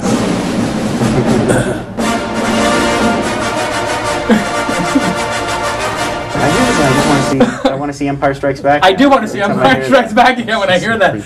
Number one. Number one. I have the signature model number one. I am getting the Congratulations. first Tesla White Star Roadster number one. I am beside myself with that. But I got the check in first. I was signature number 16 on the Roadster. In terms of the loan, Yes. so which is your original question. My original question. Yes. The loan, I did mention I got number one, right? Okay. The loan, we gave billions of dollars to the other big car companies that cannot produce True. one electric vehicle. They did it 10 years ago. This technology has been around for a long time. Those big guys have failed for so long that I don't know that we should be giving them anything aside from a kick in the ass. However, we did give them a bunch of loans and whatever. Yeah, Ford got $6 billion out of Right. this same, And so just to put things in perspective, the people who can't get an electric car on the road got $6 billion. Right? Yes. So the company that's gotten 500 on the road and has invested $150 million, I think this is not that much money. It's like $1 per American, the loan. And Sure. it's a loan will get paid back. If they make these cars, it's going to be a big deal. Yes. And so I think it's well worth it because, I'll tell you the reason I think it's really well worth it. We have to compete in this industry. Electric cars are going to be a huge, huge global business. We need to have Americans building these cars. We need to have Americans driving these cars. We need to get off of foreign oil. There are like 17 reasons why this is important. Number one is national security. We cannot be in business with the Middle East. We should not be sending money to these places. I mean, look at Iran, look at Iraq, look at Saudi Arabia. I mean, these places are hotbeds of terrorism. They're unstable. There's revolutions going on in Iran, essentially. They have a nuclear weapon, possibly. I mean, it's pretty serious stuff. I know we're talking about electric cars on one hand, but it's the oil consumption that drives all that money over there. Right. And China will still be doing it, but we need to get people on electrical in this country and be energy independent. So that's what I believe. And I don't think it's that big of a deal to give them a loan. They'll pay it back. No big deal. But I'm biased. I love the car. What can I say, you know? And I hope that there's 20 different car makers making electric cars and then everybody has a choice. The great thing is this car's going to cost like 50 grand. So that whole argument that, oh, it's $100,000 for the Roadster, now it's $50,000. I think people can tell I think people know the difference between 50 and 100. Half. It's half. Yeah. Well, how much was the iPhone when it first came out? The 300? 350? No. It was $699 for the 8 gig. Wow. $599 and $699. The first one. Unsubsidized. Unsubsidized. $699 and $599. And then it goes down to $99 now for the second model. And it'll be free. And it's free. SoftBank gives them out for free with a plan in Japan. Yeah. So this is how technology works. So people, I don't know why they're hating on Tesla so much. It just doesn't make any sense to me. Well, I think part of it is not just aimed at Tesla, but large government spending, financial giveaways to corporations. Yeah, well, that's a whole other story. This is just sort of part and parcel of that larger argument that we should let the free market handle itself. I'm big on the free market. However, I'm a big free market guy. We have an opportunity here to own this industry as a country, the electric vehicle thing, you know, and it's going to be huge. And there is this national security issue. If you think about how much money we spent in Afghanistan and Iraq, and how much money we would potentially spend if Pakistan or Iran went south and we had to get involved. I mean, this is a drop in the bucket. It's not even like it's not even 6 hours in Iraq. You know, like how much do we spend per hour in Iraq? Somebody tell me in the chat room what we spend per day during the war. It was some $1 billion a day or something Per crazy. day? I don't Anyway, don't know. we're talking about like this is about A 45 lot. minutes in terms of the budget for Iraq. Pretty easy for us to do, I think. So, anyway, what do you think? Well, if it was $100,000 a car, I think we'd have some major issues here. But $50,000, for a premium for electric, right, over traditional, I think that's more palatable. I mean, this is partly a PR issue. You don't want to seem like you're subsidizing people who can afford $100,000 cars. Right. It's a little PR issue, but they'll have also the they're going to have a smart car version because Mercedes invested in them. Yes. And they own Smart. So Right. they're building like 1,000 prototypes for that, and they're going to make more. So, mazel tov to them, rock on, and to all the haters. This is the thing, right? I mean, how many people were hating on this? And then now Tesla's got $500 million now because it's 50 million It was from. more. I think now they have like 700 million or something. Well, they had 50 million from Mercedes, now $450 million loan or something. So it's Yes, about this is 465 million. Right, so they have over $500 million in cash now available to them, and it's pretty cool. They're going to be able to. They're going to get the Model S out, the sedan, and if the Roadster is any, qualifier for that, it's a brilliant car. I mean, I will not drive a gas-powered car again. I will not buy a gas-powered car. That's out of the question. I'll never buy one again. Period. Okay. Okay. So moving on. Moving on.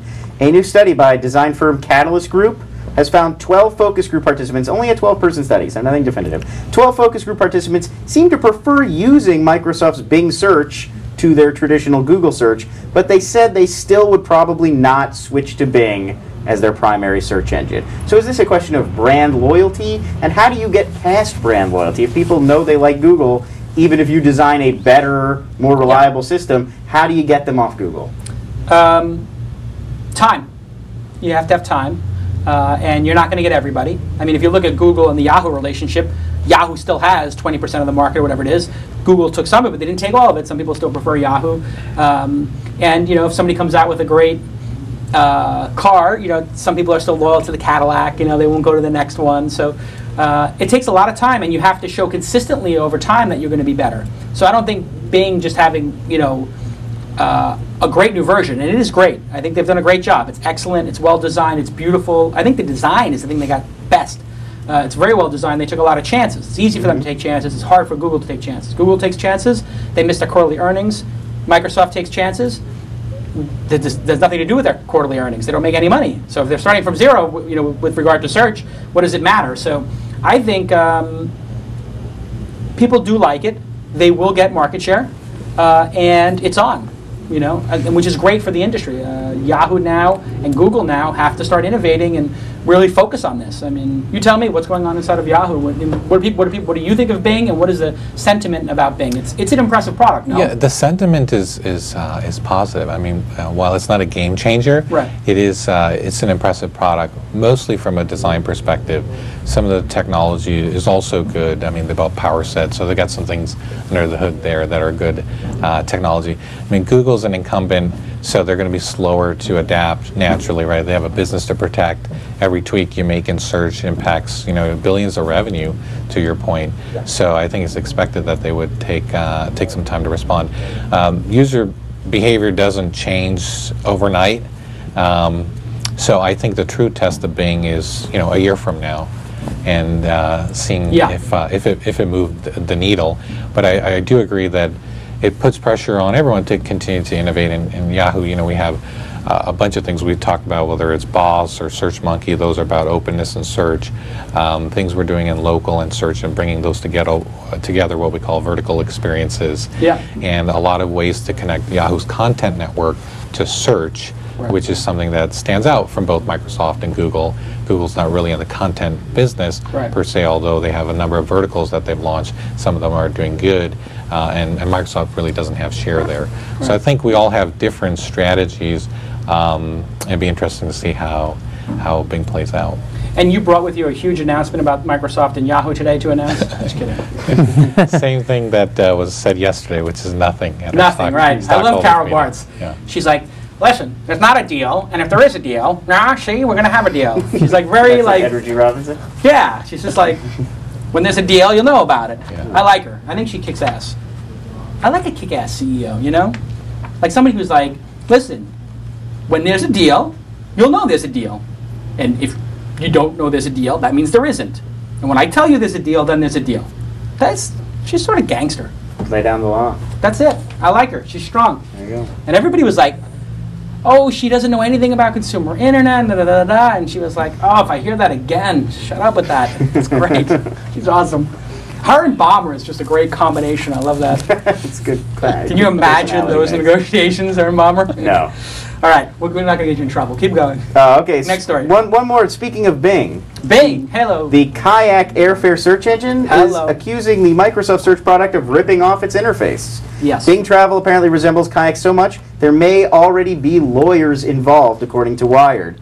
Is there anything a small company like Kayak with under 100 employees can do in a situation like this, really? Or should they just be flattered a big company thought enough of their product to borrow its design? Design can be design is intellectual property. So there are aspects of design that are inherently copyrighted. But that's not going to work so well, I don't think.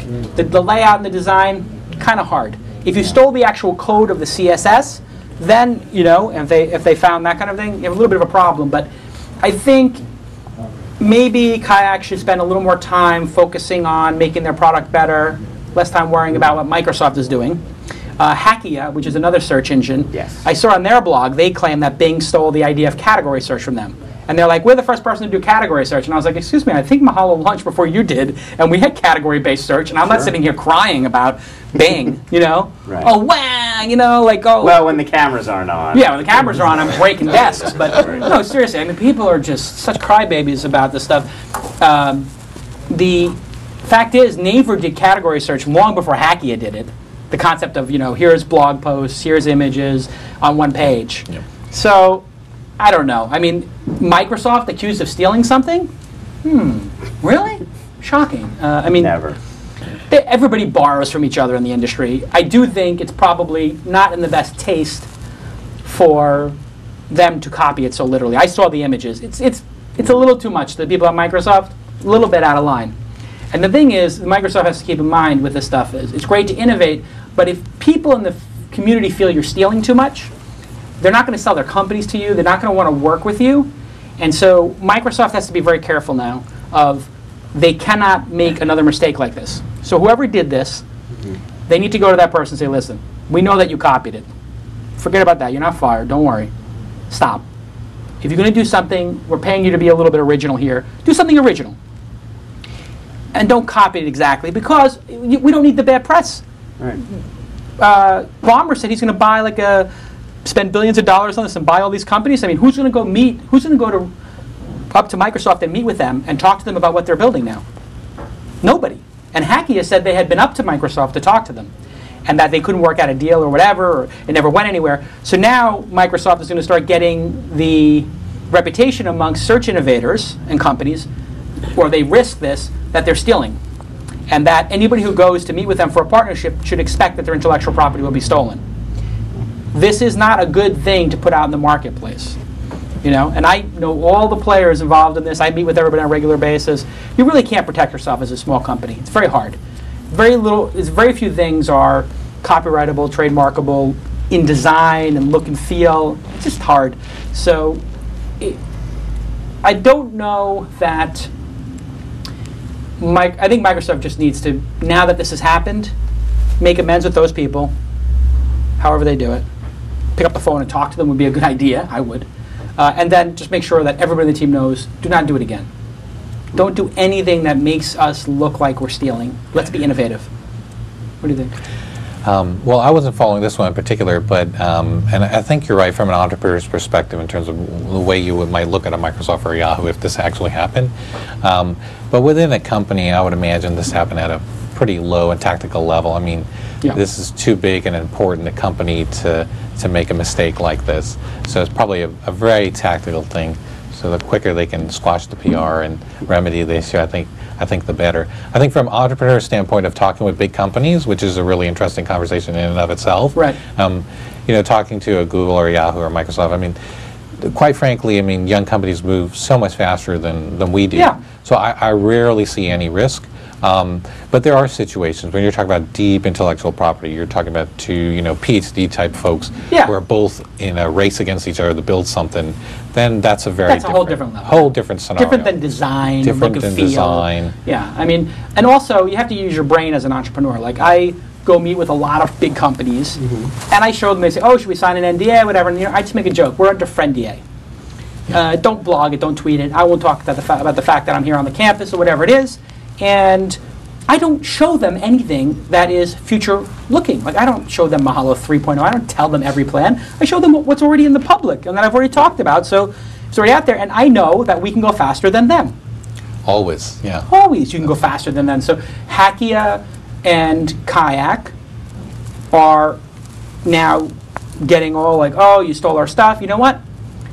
Say it and then make a better version, because what they stole was your vision from 5 years ago.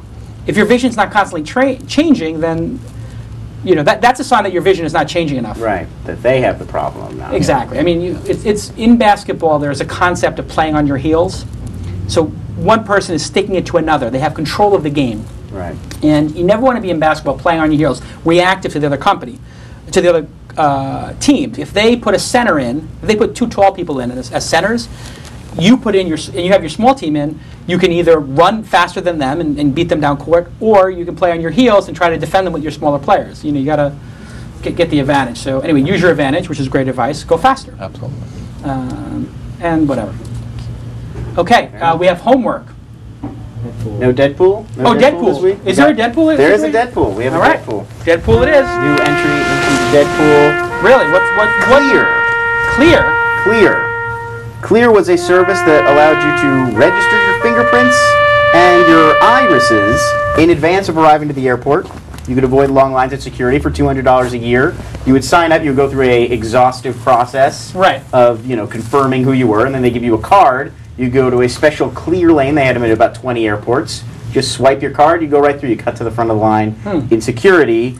Unfortunately, now that they have closed, Clear members will not be given refunds, even if they just signed up a few days ago. They lost their money, and no word yet on what will happen to all of that personal information that Clear had, such as customers' fingerprints and their irises, and all of the other scans that you had to do. That stuff should have been held.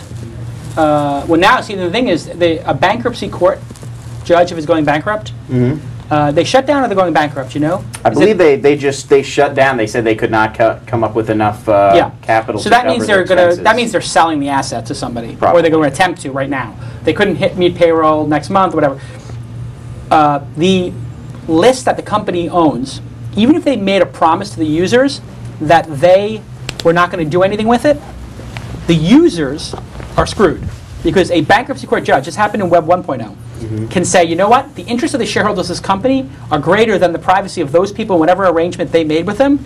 I am going to sell this mailing list to somebody. When all the .com businesses went out of business, they started selling the assets, and one of them was the lists. So I think people could actually take this stuff and use it, but this idea, I'll tell you the problem I have with this idea. I only thought about this idea when I was coming to the airport. So I would go to San Jose International Airport, and they had a clear booth. There'd be 3 people in it, and the line for security, Tyler, would be how many people at San Jose typically? 5? It can range anywhere from, well, the thing is, if you have a Southwest business, you pay the extra $15, you don't wait in line. You don't wait in line. But anyway, just even if you have the regular one, because I didn't even know you could do that for the last 2 years. In security? You don't have to go through security? If you have you have to go through security, but if you get the business select, they have a special queue that no one's in. Oh, okay. Because business this select, is for security. yeah. Okay, so here's the thing: the people who are the most frequent travelers, right, have business class tickets and first class tickets. They don't have to wait in line anyway. There's a secret line or whatever, special line. So your best customers don't need it. Right. And those are the people who it would matter to for $100 to save 5 minutes, 10 minutes. Every time I would come there, it would go to the line, there would only be 5 or 10 people. So I'd look and go, there's 5 people online, and it's going to take me half an hour to sign up for this stupid thing and pay $100. I'm going to be through with the line before I'm through with them. Screw it, I'm going to go to Starbucks. And I don't think the lines were ever so long, and the value proposition wasn't so great. And they were competing against the business class and first class, so they lost all their best customers. So and also it was a sort of a terrible idea, I think, because, nobody agrees? Or I think it was a terrible idea because if you're a terrorist, fair enough, and you're clever enough to hijack 4 planes simultaneously, bring razor blades or whatever, they're box cutters onto the plane, coordinate 4 planes in air being taken, 3 out of 4 of them hitting their targets tragically, you think Clear is going to stop those people? You are out of your mind if you think those people couldn't get through the Clear system. They absolutely could. I mean, you're not giving the terrorists enough credit. So I don't understand. Like, if you well, it's just an alternate. It's like you would go through the Clear process, and that's like what the TSA would be doing with you anyway. You're just, you're registering in advance, so you don't have to wait in the line, the twisty line. The freedoms in the country are getting a little ridiculous. I don't know that we need biometrics at the airport. They have scanners now. They're going to be able to see you naked down to your genitalia at airports. It's a full body scan. Yeah, they can see through your clothes. I mean, I don't think it's not. You can see the curve of a woman's breasts and stuff like that. You're going to be able to see a person's genitalia through this thing.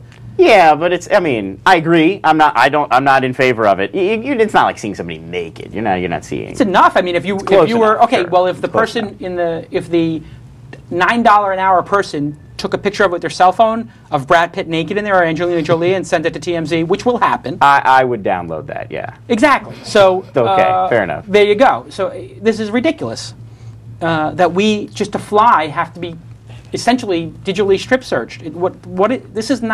This is how the terrorists win if they affect our way of life so much.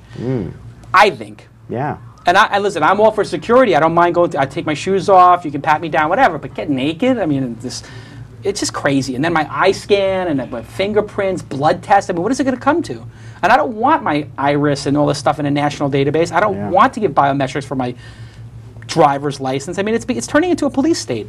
It's absurd. I mean, and I don't know. I'm all for safety, but I mean, you go to London, you're captured on 400 cameras every day.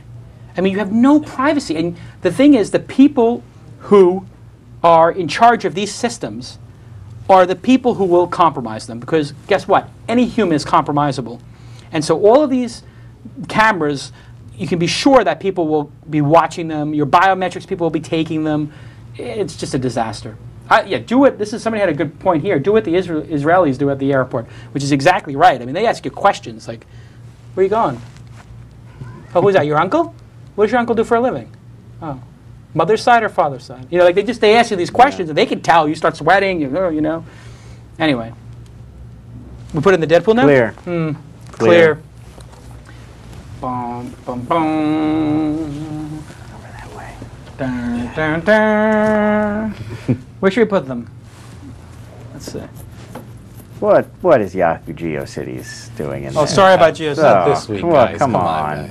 There it is. Guys. Yahoo There you GeoCities, Clear, into the Deadpool. Wikia We don't search. make fun of the companies that are doing this. We like to talk about why they failed. I mean, failure is part of being an entrepreneur. I have my share of failure. But Clear, in summary, bad idea. Aside from the logo and design, I think bad execution. Because the people in those booths, not one of them ever talked to me. It's also, they were not in that many airports. That's what a lot of the complaints So bad were. execution, 20 airports nationwide. I mean, if I'm not going from LAX to San Jose, I'm out of luck. So there's 3 things that can screw a business, and I was told by Scott Kern back in the day. Number 1 it's a bad idea. Well, this was a bad idea, I think. Number 2, bad execution. It's only in a handful of airports.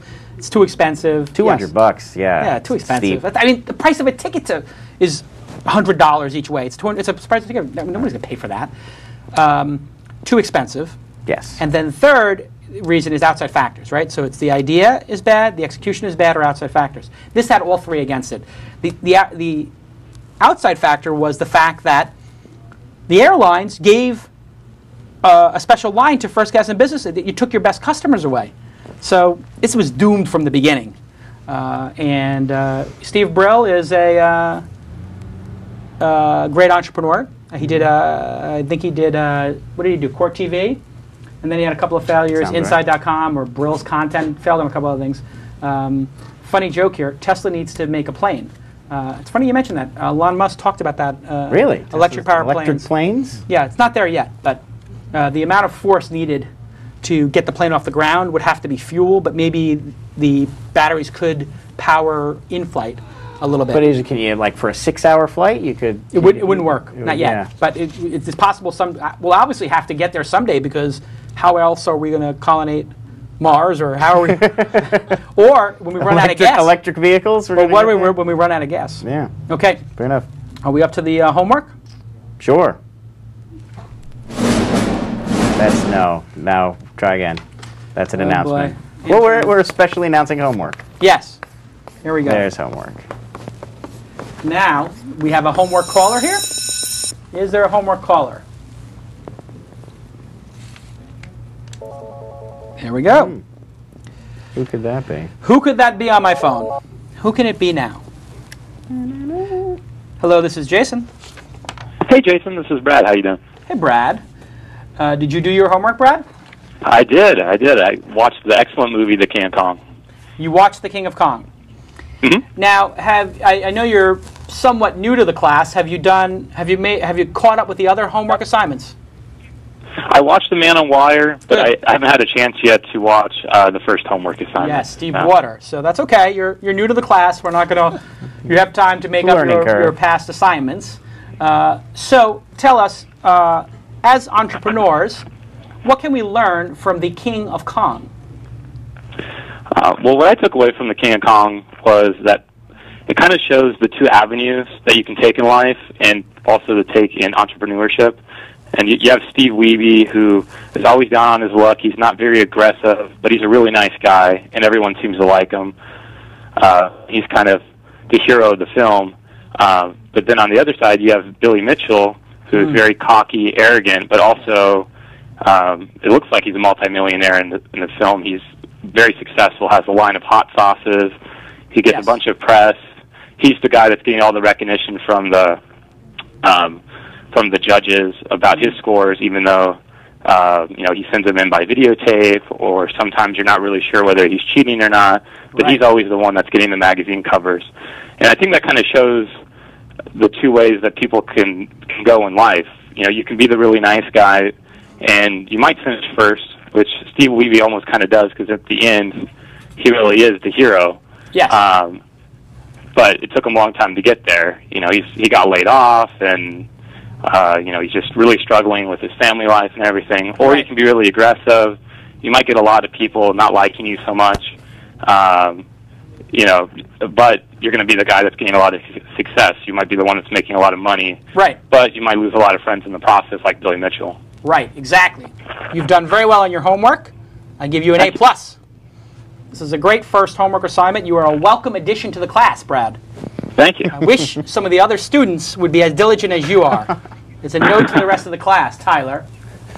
And Blonde. I told you to see this movie. All right, that's good. I've watched all three films. You've watched all three films. I have seen all three films. Lon, tell us, what's your perception of the film, what we can take away from it, and what did you think of Brad's thesis? I thought Brad nailed it. I mean, I think that, that's really, we're seeing two guys who both sort of could be considered great successes and failures, really, in sort of how the movie plays out. And I think, that's the takeaway, is that there are different paths to success. You can always get to the same place, but is it as meaningful when you get there?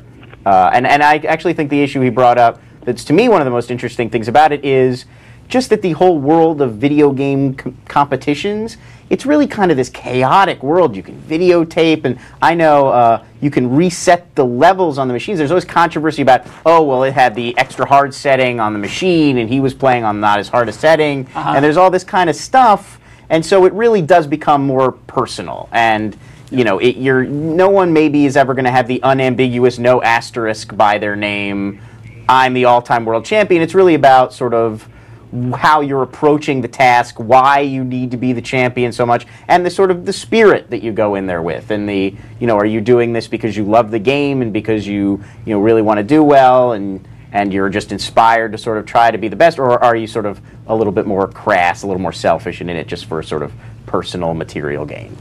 Right. That'd be my take. But yes, Yeah. I thought Brad answered Tyler, excellently. thoughts on King of Kong? I mean, you've recommended the film. It's one of your favorite films. I have met Steve Wiebe. You've met Steve Wiebe? Yeah, Lon and I both. Yes. Met Steve Wiebe last year's Twist Up. He did a live demo of him playing Donkey Kong. And I hear he recently, since the movies, very recently, within the last couple months, has set a new record again. Yes. You want to see a kill screen? He has recently broken his old record. But I think, for me, the point of Steve Wiebe is he doesn't give up. Right. The guy's, like, he might come off very soft, but at the end of the day, he's resilient. The guy is not going to give up, and at the end, he's going to win out over Billy Mitchell just due to he's got some internal motivation that just is unstoppable. Right. And you have the sensitive guy, and then you got the arrogant guy, and they're both trying to win. In fact, they've both beaten the machine. They both are in the top 5 video game players in the history of the planet. Yeah. I mean, I think that's the idea. They're both successful, but head-to-head, who knows who's better? They're both amazing, and it's hard to even get down to that fine a distinction of which one is actually better. An interesting, I've just thought of this, interesting counterpoint to this movie would be Pumping Iron, which is the same kind of idea. You got Lou Ferrigno, who's the really nice guy bodybuilder, whose dad is helping him. And you've got Arnold Schwarzenegger, who now a lovely gentleman, but in the film, a sort of a mean-spirited, kind of callous guy who's sort of mocking him and cruel. And yet, they're both vying for the same thing. They're just going at it in very different ways. Yeah, and they both massive sacrifice to get to their goal. Yes. Which was incredible. I love the scene where he's like setting a record and then the kid's crying and wants him to come feed him or something or tuck him in bed. It's crazy. Dedication. Dedication, sacrifice in order to beat Donkey Kong. King of Kong, an amazing film. And Brad, thank you for calling in. And where are you going to be September 14th and 15th? Hopefully up in at TechCrunch 50. I'm hoping. Really?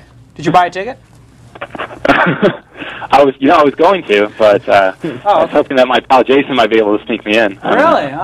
Okay. Well, then you will be my guest at the TechCrunch 50 conference. So Tyler and Alex, can we make sure Brad with his A+ gets into the conference, and we'll see you there. And if you'd like to thank you very much. localsearchsummit.com, you're welcome to come to that as well. And we'll stay. You can hang up now, but make sure you keep tuning in because we're about to give next week's homework assignment. Great. Thank you very much, Jason. Cheers now, Brad. Okay. So you didn't happen to see King of Kong, did you? I didn't. Did you see Man on Wire? I didn't. Or did you see Deep Water? I'm in Hollywood, so I'm like underqualified. No movies. All right, somebody's got to get their homework done. Here we go. All right, everybody, just rate the show on Twitter. Put #twist at the end, TWIST. Also, thank the sponsors. Everybody should thank. I wonder if Full Tilt has does Full Tilt have their own Twitter account? Twitter.com/FullTilt? Maybe Full Tilt or Full Tilt Poker? They don't. Try Full Tilt Poker. Maybe it's Full Tilt Poker. Let's see.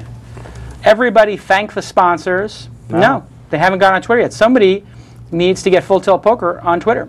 Everybody rate the show. Everybody thank the sponsors at WebSpy, at DNA Mail, and at Ustream. They love when you do that. Oh, they got a really strange name. It's full_tilt_poker. Oh my God, that is crazy. Looks like Full Tilt and Full Tilt Poker are not being used. So it's full_tilt_poker. That's crazy. And the other ones aren't even being used. Somebody's taken their trademark. I think they have a rule against that. They do? Well, anyway, there you go. full_tilt_poker. Everybody go follow them. Everybody thank them for sponsoring me in the World Series of Poker. And let's see what our homework is for this week. I feel a bit like a snake that swallowed 2 watermelons at the same time. I'd started this project to write only an article, a diversion to engage my pen while completing the research for my next full-size book on what it takes to endure and prevail when the world around you spins out of control. That research is based on a 6-year project with my colleague Morten Hansen. But along the way, the question of how the mighty fall Well, it became clear that it defied the constrictions of an article and evolved into this small book. I'd considered setting this piece aside until we'd finished the Turbulence book, but then the mighty began to fall, like gigantic dominoes crashing around us. When I wrote this preface on September 25, 2008, I found myself looking out at the Manhattan skyline from a United Airlines Airbus, marveling at the cataclysmic events. Bear Stearns fell from number 156 on the Fortune 500 to gone, bought out by J.P. Morgan Chase in a desperation deal engineered over a weekend. Lehman Brothers collapsed into bankruptcy after 158 years of growth and success. Fannie Mae. Yes, How the Mighty Fall and Why Some Companies Never Give In by Jim Collins. Jim Collins, of course, of Good to Great fame. You can go buy the book if you want to read it and discuss it next week, or you can download it from Audible. Go to audible.com. They're not a sponsor. They should be a sponsor. Why Audible. aren't they a sponsor? I don't know why Audible's not a sponsor. Can somebody email somebody at Audible? Audible. Great company. Great company. Put the Audible logo here.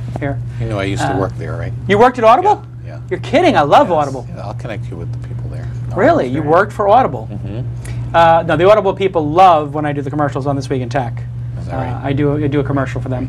But yeah, go download it off Audible. I think you can search for it on iTunes, and they'll have the Audible version there. I have not read this yet. So this is a homework assignment for me, too. I just know Jim Collins' Good to Great was one of my favorite books of all time, so I'm going to download this. I'm going to listen to it while I'm playing poker, and we're going to discuss it next week on This Week in Startups. Thanks. You can digest a book while you're playing poker? Well, you know, the thing is, I'm not in every hand. So if I get in a good hand, then I have the iPhone on, and if you press the little thing here, it pauses. Right. So I pause it, and then I play the hand. So when I'm in hand, I pause it. And that's a little bit of a tell for people that I have good cards. Right. You pause So your then what I audio do is, this is my other trick, I will pretend I'm pressing it, or I'll pretend my headphones are on. They're not on. And I'm listening to people talk. So they think I'm listening, but then I pretend like that. I have a good hand, and I put the check, and I put my chips on top of it, like make a whole big deal that I got aces or something. It's like a 2-7. Then I go in for $120, and people all fold, and then I turn over 2-7. Then everybody goes, oh, he's like doing that, and then I only play high cards and crush them again because I think I'm, anyway, that's it for the news. If you want to keep going, we could, but we don't have to. And what's the best news story you have left? The best news story I have left. Let's talk about. Plans for a feature film based on the founding of Facebook moved forward this week, with The Hollywood Reporter breaking word that Fight Club and Benjamin Button director David Fincher may helm the product based on a screenplay by West Wing creator Aaron Sorkin. You excited for this film? You think they'll be able to make the founding of a startup captivating for a mainstream audience? And who would you cast as Mark Zuckerberg? This film will be terrible. David Fincher's great, This film will not get made. I mean, nothing's definite. Fincher's not necessarily definitely aboard, but they've made an offer to him, and he's apparently interested. I can't imagine a more boring film. It does seem. That's what I was thinking. How do you make this palatable for like a Saturday night? Let's go see a movie. There is nothing exciting about starting a website. Nothing. I mean, and Zuckerberg, and what are they going to do? Show him in his underwear coding for 18 hours a day? It's not like he's out on You cast that kid from Twilight, though. Put him in his underwear in a dorm room. People will show. I don't know. I think this film will be terrible. I can't imagine this film gets made. Aaron Sorkin, David Fincher. I mean, Nate, tell me the one. I mean, the one I'm looking forward to actually is Leonardo DiCaprio. Yes. Is reportedly doing a biopic of the founder of Atari, Nolan Bushnell. Really? Yes. Is that correct, Tyler? That's the first I've heard of it. Yeah, that's what I heard. Somebody go check that for me. But yeah, this is a terrible idea. And I don't know who they could play Zuckerberg. I mean, they should have the kid from Arrested Development play him. Michael Cera? Michael Cera. Michael Cera could be Zuckerberg. That would be a great Zuckerberg. That's not a bad. Horrible. Who? I mean, really? Is this the best idea for a film? It's called The Social Network. Aaron Sorkin wrote the script. That name is terrible. Aaron Sorkin wrote this. He's been writing the script for months. In fact, he had said he'd never been on Facebook. He joined it when he started writing the script, just to get a feel for what it's all about. Script is written. I mean, he's got he wrote Few Good Men. He's written some big movies.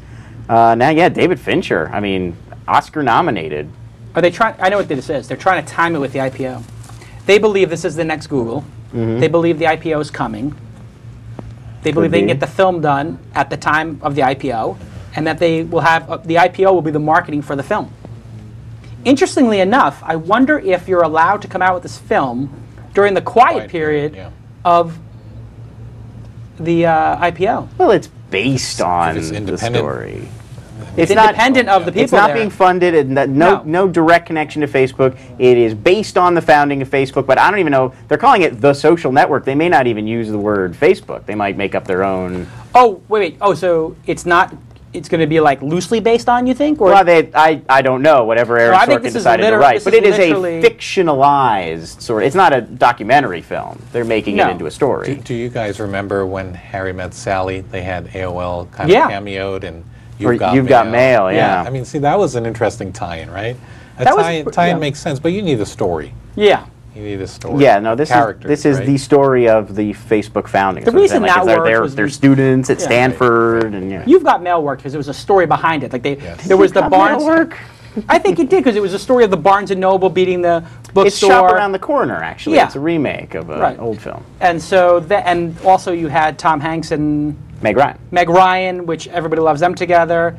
And the premise of people talking anonymously and having romances on instant messaging was very prescient and realistic.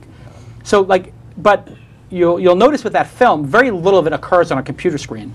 And this is the kiss of death for any movie about computers, is that you cannot make a monitor interesting. Hackers, Swordfish. That's Swordfish. It's just like, nobody can be cool at a keyboard. There's nothing exciting about anybody on a laptop, period. Swordfish has that amazing sequence where there's like 8 monitors and Hugh Jackman's standing at them like, I gotta finish this code. Right, or else I'm gonna get shot or something. Yeah, that's some craze. He's gotta write the worm that Travolta needs to break in. I don't know. It's and he's like, I need 3 days, and he's like, you have 3 minutes, and like as if the gun is gonna make. Right, then he writes a million lines of code instantly. Let me tell you something. If putting a gun to a developer's head got code done quicker and better, I'd be the first guy to arm myself up. I would be carrying 2 pistols on either side. Triads in his whole office. It would be like when they're in the silo in war games or whatever, like guys would have their gun on each other, finish the code with one hand. I don't think that's going to work. Yeah, you won't cannot until you try. Johnny Mnemonic.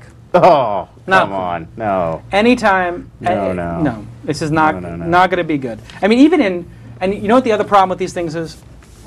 They're always going to have some scene where they're running around with the website on a floppy disk or a thumb drive. You remember in what was the one that Angelina Jolie was? Hackers.